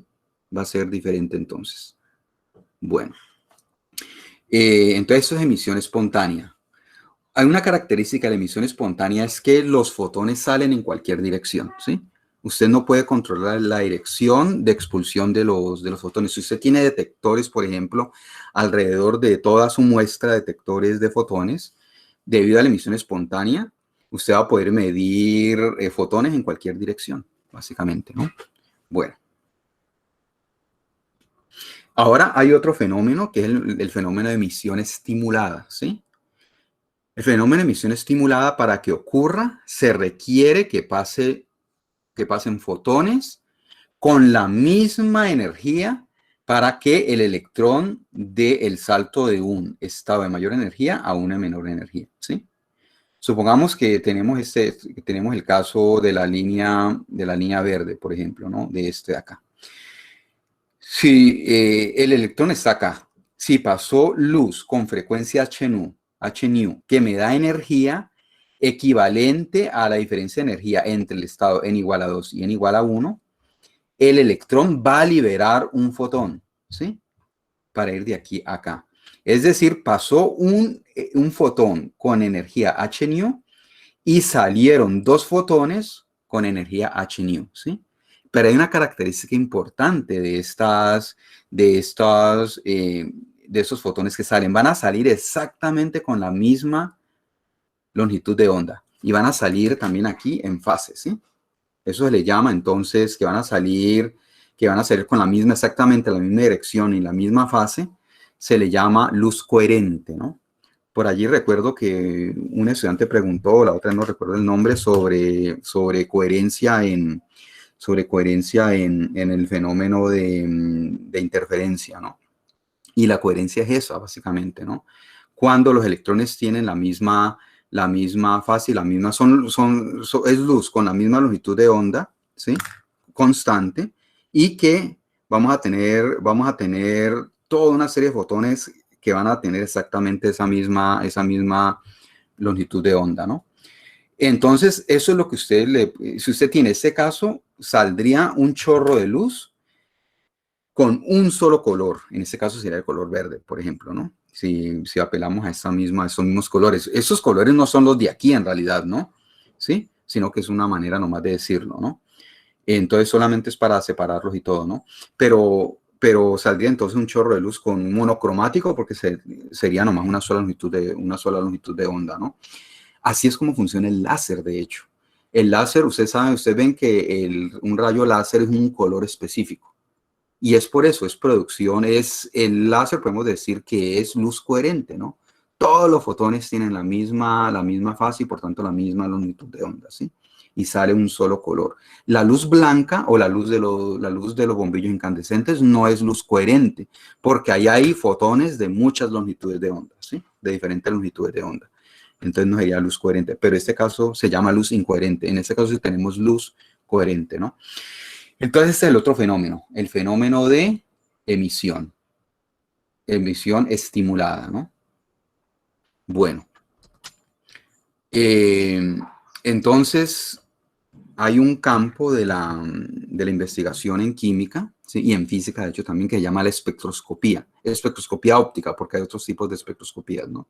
Entonces, la espectroscopía óptica es la interacción entre la materia y la luz, básicamente, ¿sí? Entonces, con la espectroscopía óptica, usted obtiene un resultado cuando irradia luz a una muestra dada. Ese resultado, pues, va a ser el espectro, como les mencioné. Y yo les dije que era el espectro, ahorita lo había dicho, ¿no? En últimas, usted lo que hace es, en un gráfico, va a tener un rango de longitud de onda de la luz versus una propiedad de su muestra. Y esa propiedad, ¿qué va a ser? Pues va a depender de la interacción de la sustancia con la luz, ¿no? Y obtiene ese tipo de curvas, ¿no? Bueno, entonces, en esencia lo que usted mide es la intensidad de la luz, ¿sí? La intensidad de la luz que sale después de haber interaccionado esa luz con la sustancia, ¿no? Usted tiene intensidad antes y después, básicamente, ¿no? Y esa diferencia es la que le va a dar entonces esa propiedad en la cual usted está interesado o interesada, ¿no? El aparato que permite hacer eso se llama un espectrómetro, ¿no? El espectrómetro más sencillo va a ser un espectrómetro óptico, que va a tener como elemento de dispersión es decir, que va a poder separar las frecuencias de la luz, un prisma, ¿sí? Y aquí lo podemos ver, ¿no? Esto es algo sacado de la red, ¿no? Donde usted tiene acá, por aquí entra la luz, ¿sí? Que ha sido emitida, bien sea en un experimento de emisión o absorbida en un experimento de absorción. La luz que ha pasado después de que se ha absorbido cierta longitud de onda, pasa por un prisma y después pasa por este otro tubo donde hay un detector, y el detector es el que le está dando la señal acá en el computador, ¿no?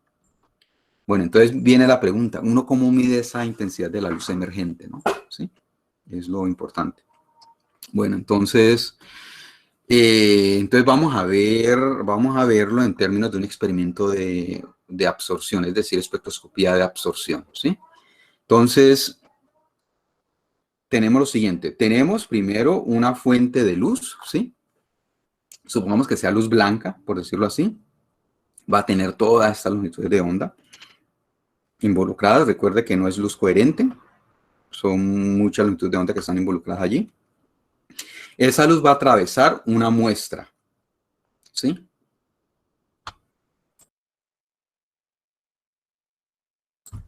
Bueno, entonces, dependiendo de la energía de los fotones que están llegando, es posible que uno de esos fotones tenga la energía suficiente para que el electrón pase de un estado al otro. Por ejemplo, si estamos hablando de electrones, ¿no? Porque pueden ser también, como les dije, también estos núcleos en movimientos específicos también se pueden excitar de esa manera, ¿no?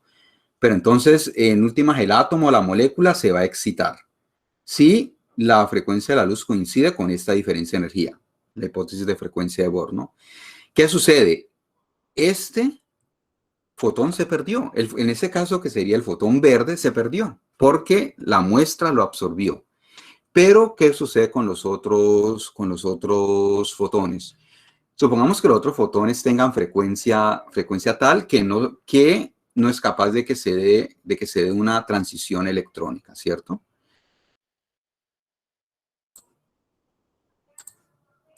Al final, el resto de fotones va a seguir su camino.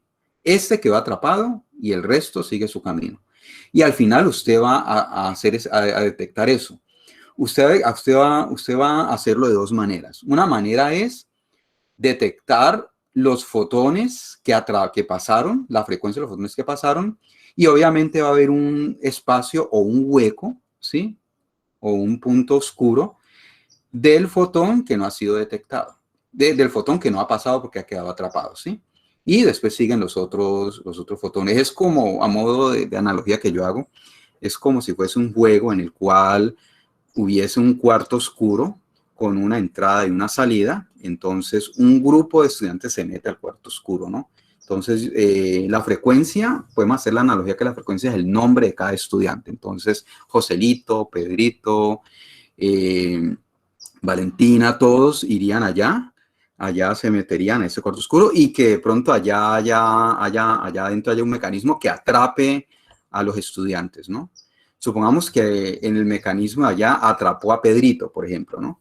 Entonces, en la salida salieron todos los otros estudiantes menos Pedrito. Entonces yo empiezo a hacer el conteo, bueno, a ver, ¿quiénes salieron?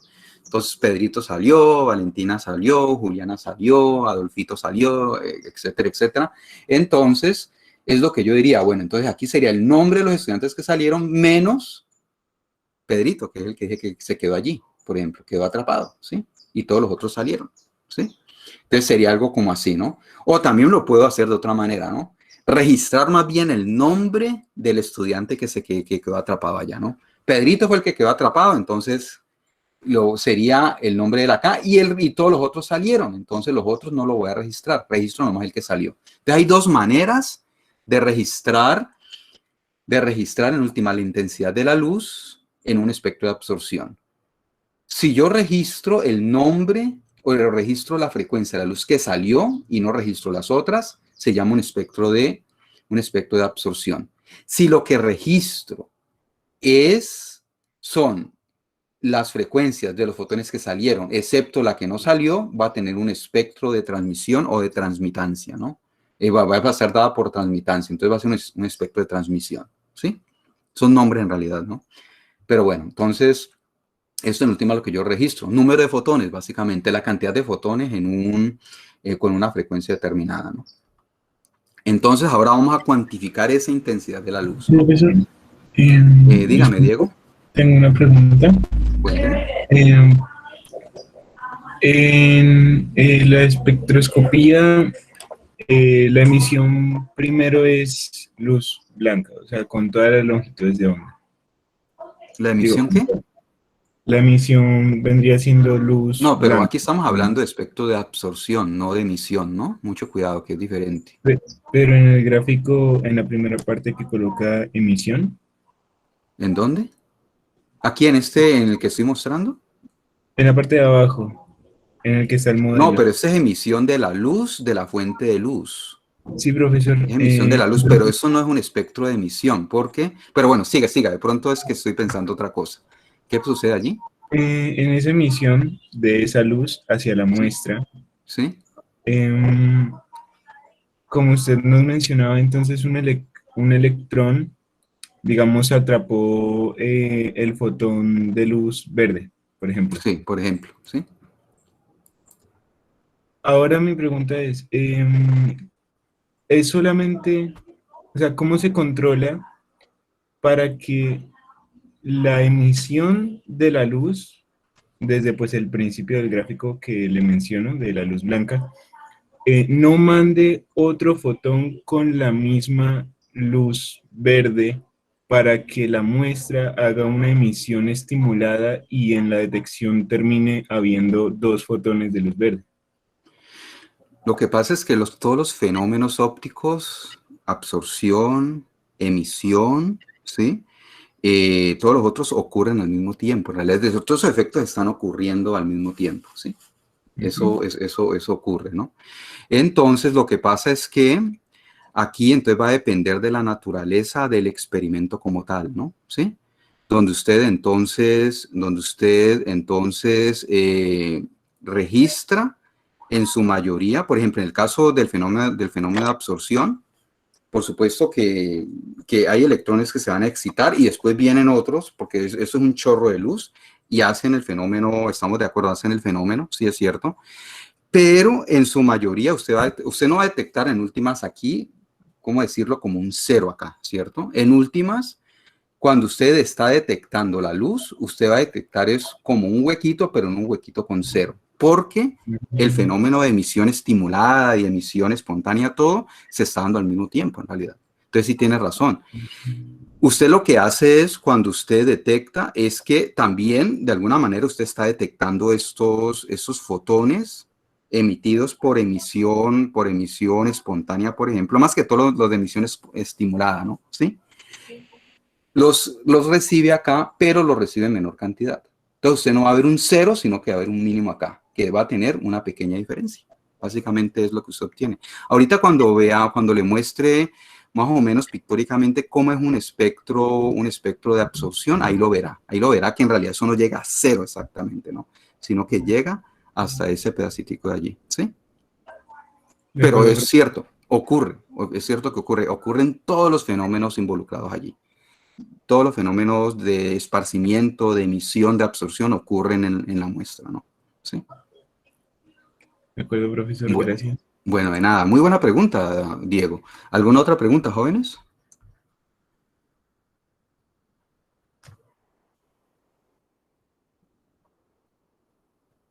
Bueno, continuemos a ver. Entonces, como les decía, aquí, por ejemplo, vemos lo siguiente. La luz, por ejemplo, cuando atraviesa una muestra, aquí vemos, por ejemplo, luz de un láser verde, ¿sí?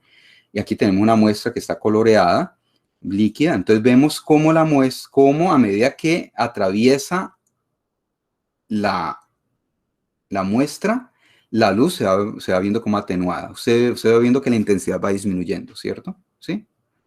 Entonces, esta va a ser la base para poder medir la intensidad de la luz que está atravesando la muestra, ¿no? Mediante una ley que se llama la ley de Beer-Lambert. Esta ley ustedes la van a ver aplicada en sus cursos de química analítica, química instrumental, por ejemplo. Pero básicamente es esto, ¿no? Entonces, es una relación de la atenuación de la luz, ¿sí? Con algunas propiedades de la sustancia, ¿sí?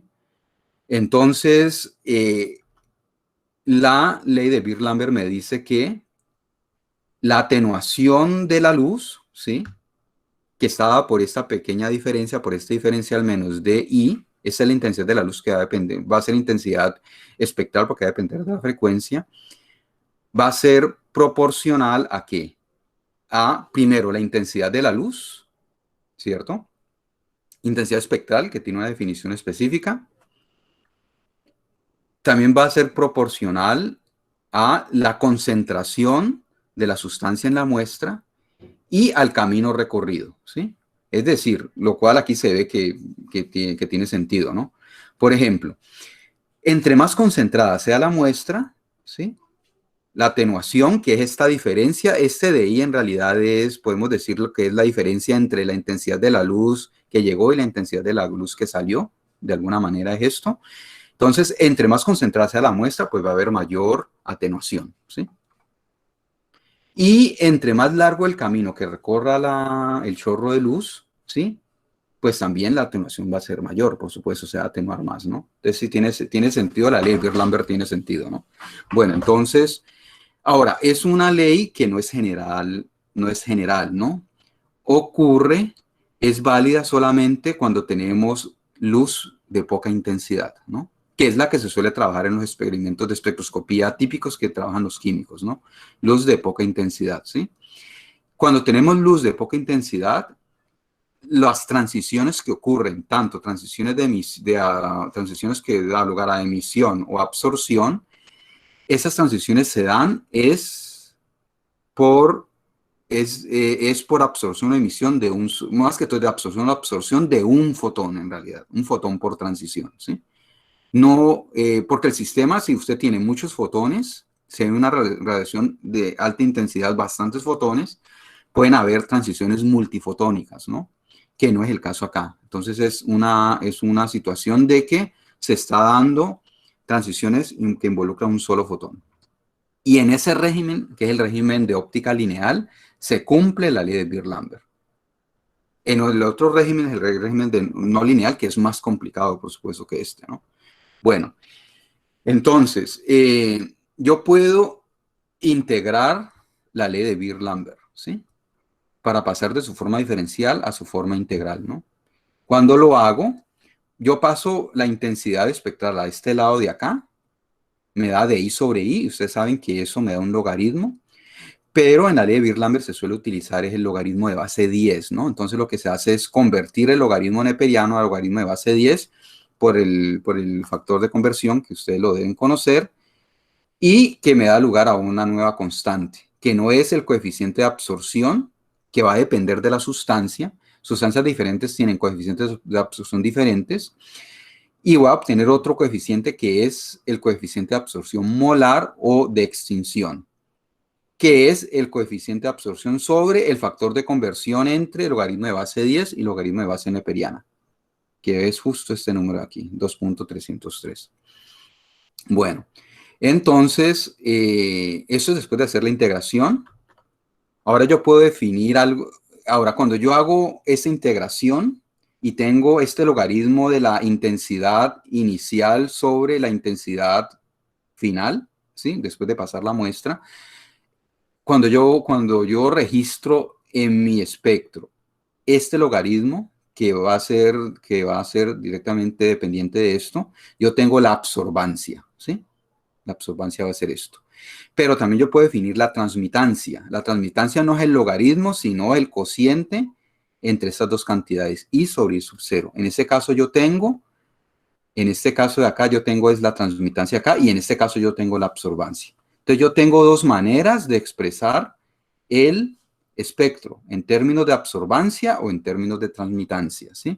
Que está relacionado la absorbancia con el espectro de absorción y la transmitancia con el espectro de transmisión en últimas, ¿no? Bueno, entonces, y ese gráfico entonces de la frecuencia o longitud de onda de la luz versus esa transmitancia o esa absorbancia es lo que yo llamo el espectro de absorción, ¿sí? Entonces, un espectro de absorción típico, por ejemplo, de esta molécula de aquí, yo veo en fase gaseosa, de hecho, es esto. Se ven muchos picos. No solamente uno, como lo habíamos visto anteriormente para este polieno que tratamos, sino que se suelen ver muchos picos, ¿no? Cada pico es el resultado de una transición, ¿sí? Una transición entre dos estados cuánticos, entre dos niveles o estados de energía dados, ¿no? ¿Sí? Y la altura del pico me da una información de la probabilidad de que una transición ocurra, ¿sí? Es decir, el pico entre mayor probabilidad, pues va a ser más alto o va a haber mayor intensidad involucrada, ¿sí? Bueno, pero ¿qué sucede? Esto sería pues para fase gaseosa, ¿no? ¿Sí? Donde los picos suelen ser muy estrechos y bien agudos, ¿no? Hay una anchura, por supuesto. Esa anchura está relacionada con la emisión espontánea, ¿sí? Como les dije, como yo les mencionaba, en realidad todos los fenómenos ópticos están involucrados, ¿sí? Entonces van a dar ciertas características del espectro. La emisión espontánea da lugar principalmente al ancho de los picos, ¿sí? Pero, ¿qué sucede si usted cambia, por ejemplo, si usted se va a fase sólida o líquida o fase gaseosa con presiones más altas, ¿sí? Y usted tiene, por ejemplo, tiene solventes, que es lo que suele ocurrir, los picos se van a ensanchar, ¿sí? Por ejemplo, en este caso acá, que es la tetracina, si usted tiene en fase gaseosa en la tetracina, pues tiene estos picos resueltos. En fase líquida, la tetracina disuelta en hexano va a tener unos picos más anchos y eso es debido a la interacción, primero la interacción entre las moléculas de la tetracina y las moléculas de la tetracina también con el solvente y también la interacción entre moléculas de solvente. Entonces, esas interacciones hacen que los picos se vuelvan más anchos. Y pues, dependiendo del solvente, usted puede tener interacciones muy fuertes allí que de hecho puedan opacar todo el espectro, ¿sí? Y ya no distingue usted los picos. Recuerden que cada pico está asociado con transiciones, ¿no? Entonces acá usted no ve las transiciones, básicamente, está todo completamente opacado, ¿no? Entonces, cuando se hacen estos experimentos de espectroscopía en sustancias determinadas, hay que saber escoger el solvente, de hecho, ¿no? No un solvente que haga la menor interacción posible para poder identificar picos, porque si utiliza un solvente equivocado, le puede ocurrir esto, ¿sí?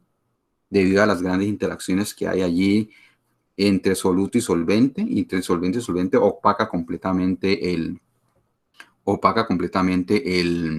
espectro. Bueno, ¿alguna pregunta, jóvenes? ¿Hasta aquí?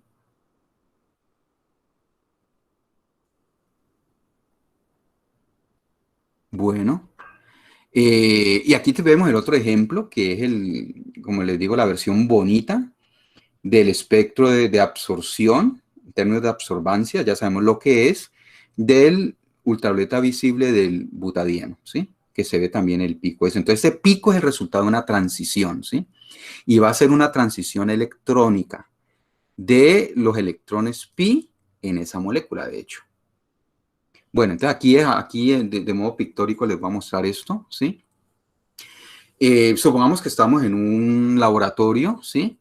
Y yo tengo esta muestra disuelta en cloroformo, el cloruro de bis-trifenilfosfina níquel 2, ¿sí? Aquí está la representación molecular de esta sustancia.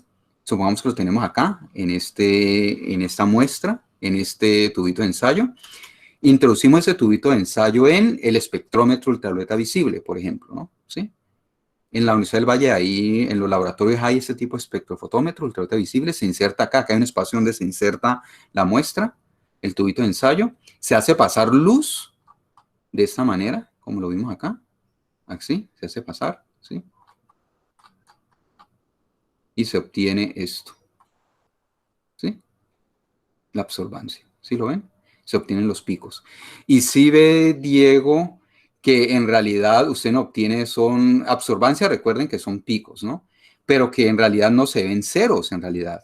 Sí ve que se alcanzan a ver, por ejemplo, Se alcanzan a ver que esto en realidad no es completamente cero. Esos son por los otros fenómenos ópticos que están ocurriendo en realidad, ¿no? ¿Sí? Tiene su anchura también, ya lo sabemos por qué también, por las diferentes interacciones y todo, ¿no? Entonces, este es un espectro real, ¿no? Cuando usted sometió su muestra, la introdujo en un espectrómetro ultravioleta visible y vean el rango. En el rango, aquí está en el rango del visible, de hecho, de 400 a 700, ¿no? Y se ven los dos picos de absorción, ¿no?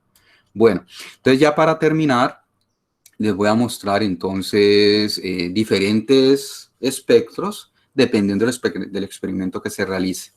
Espectro de luz blanca, por ejemplo, ¿no?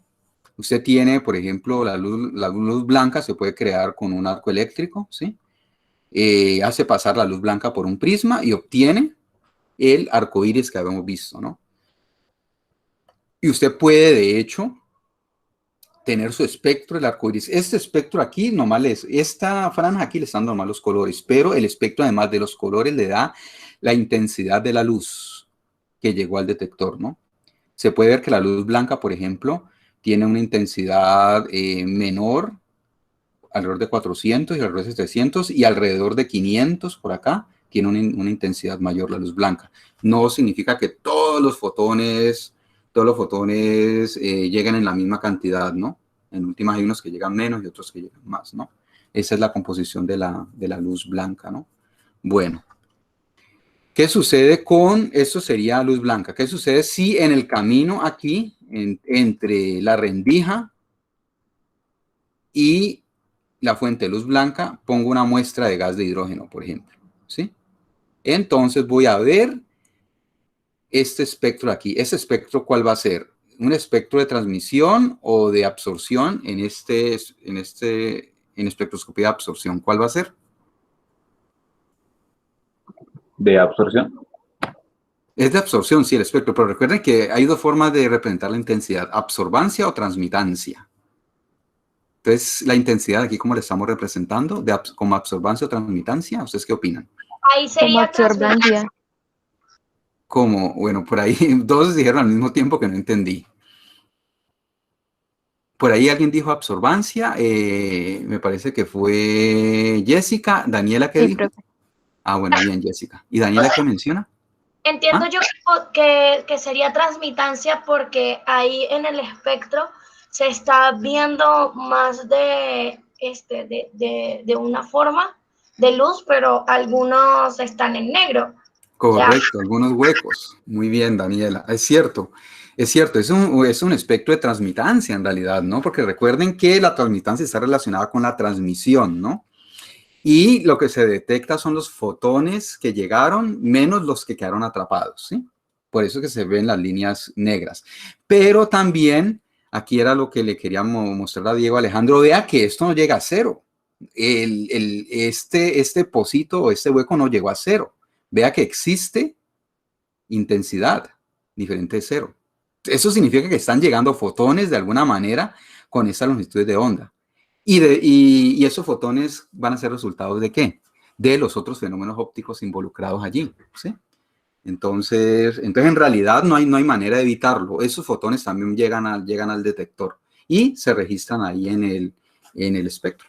Ahora, lo que usted puede hacer, lo que a veces hacen, es como hacer como una especie de contraste, y como ya saben que están llegando cierta cantidad de fotones debido a la emisión estimulada, por ejemplo, que es lo que mayoritariamente ocurre, ¿sí? Entonces se puede hacer una diferencia y ahí sí llegar a que todo sea cero allí, ¿no? Pero en realidad el detector está llegan los otros fotones. ¿Sí? ¿Me hago entender, jóvenes? Sí, profesor. Bueno, bien. Bueno, entonces continuemos a ver. Y aquí está, es el de absorción, pero vean el espectro de emisión del hidrógeno, ¿sí? El experimento de emisión, que es lo contrario, son picos, ¿sí? Sobre un fondo negro, ¿sí? Picos sobre un fondo negro es lo que tenemos. Y en el espectro de emisión es diferente porque usted ya ha excitado los electrones, es decir, es diferente. Es diferente de un espectro de absorción porque acá lo que está haciendo es que el gas de hidrógeno está absorbiendo fotones de la luz blanca, pero acá usted primero excita los electrones del átomo, de la muestra de átomos de hidrógeno, y esos electrones empiezan a emitir fotones por emisión espontánea o emisión estimulada. Y aquí entonces usted tiene el resultado, y también ve los anchos, ¿sí ven? Los anchos de los picos, que ya sabemos el resultado de esa emisión espontánea que está involucrada allí, de hecho, ¿sí? Entonces, y se ve de esa manera. Y ven ustedes algo interesante, vean. Ven ustedes que si usted tiene un espectro de absorción, ¿sí? Como de esta manera, que lo vimos acá, ¿sí? Usted lo puede comparar con el espectro de emisión. Y ustedes ven que uno es el negativo del otro, ¿sí? En el espectro de emisión, las líneas de colores son las líneas que le hacen falta al espectro de absorción para completar todo su arco iris en últimas, ¿no? Uno es el negativo del otro, ¿sí? ¿Alguna pregunta, jóvenes? Bueno, dejemos este tema ya para la clase que viene. Ya falta un poquito para terminar este tema, pero sí quiero que tengan especial atención, porque eso es lo que en realidad vamos a aplicar más adelante, ¿no? Más adelante vamos a aplicar bastante eso, entonces voy a dejarlo para la clase que viene. Entonces voy a llegar hasta aquí en la clase. ¿Hay alguna pregunta, jóvenes?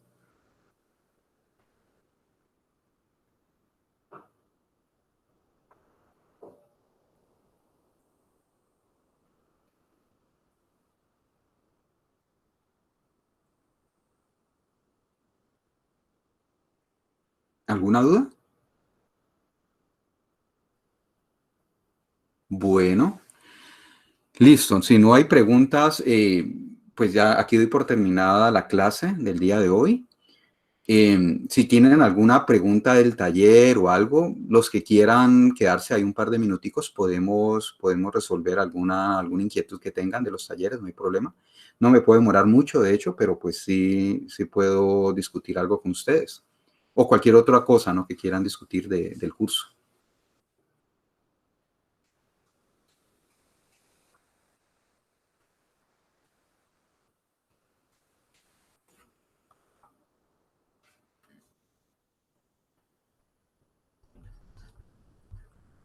Bueno, parece que no hay más preguntas, entonces voy a terminar la grabación. Sí.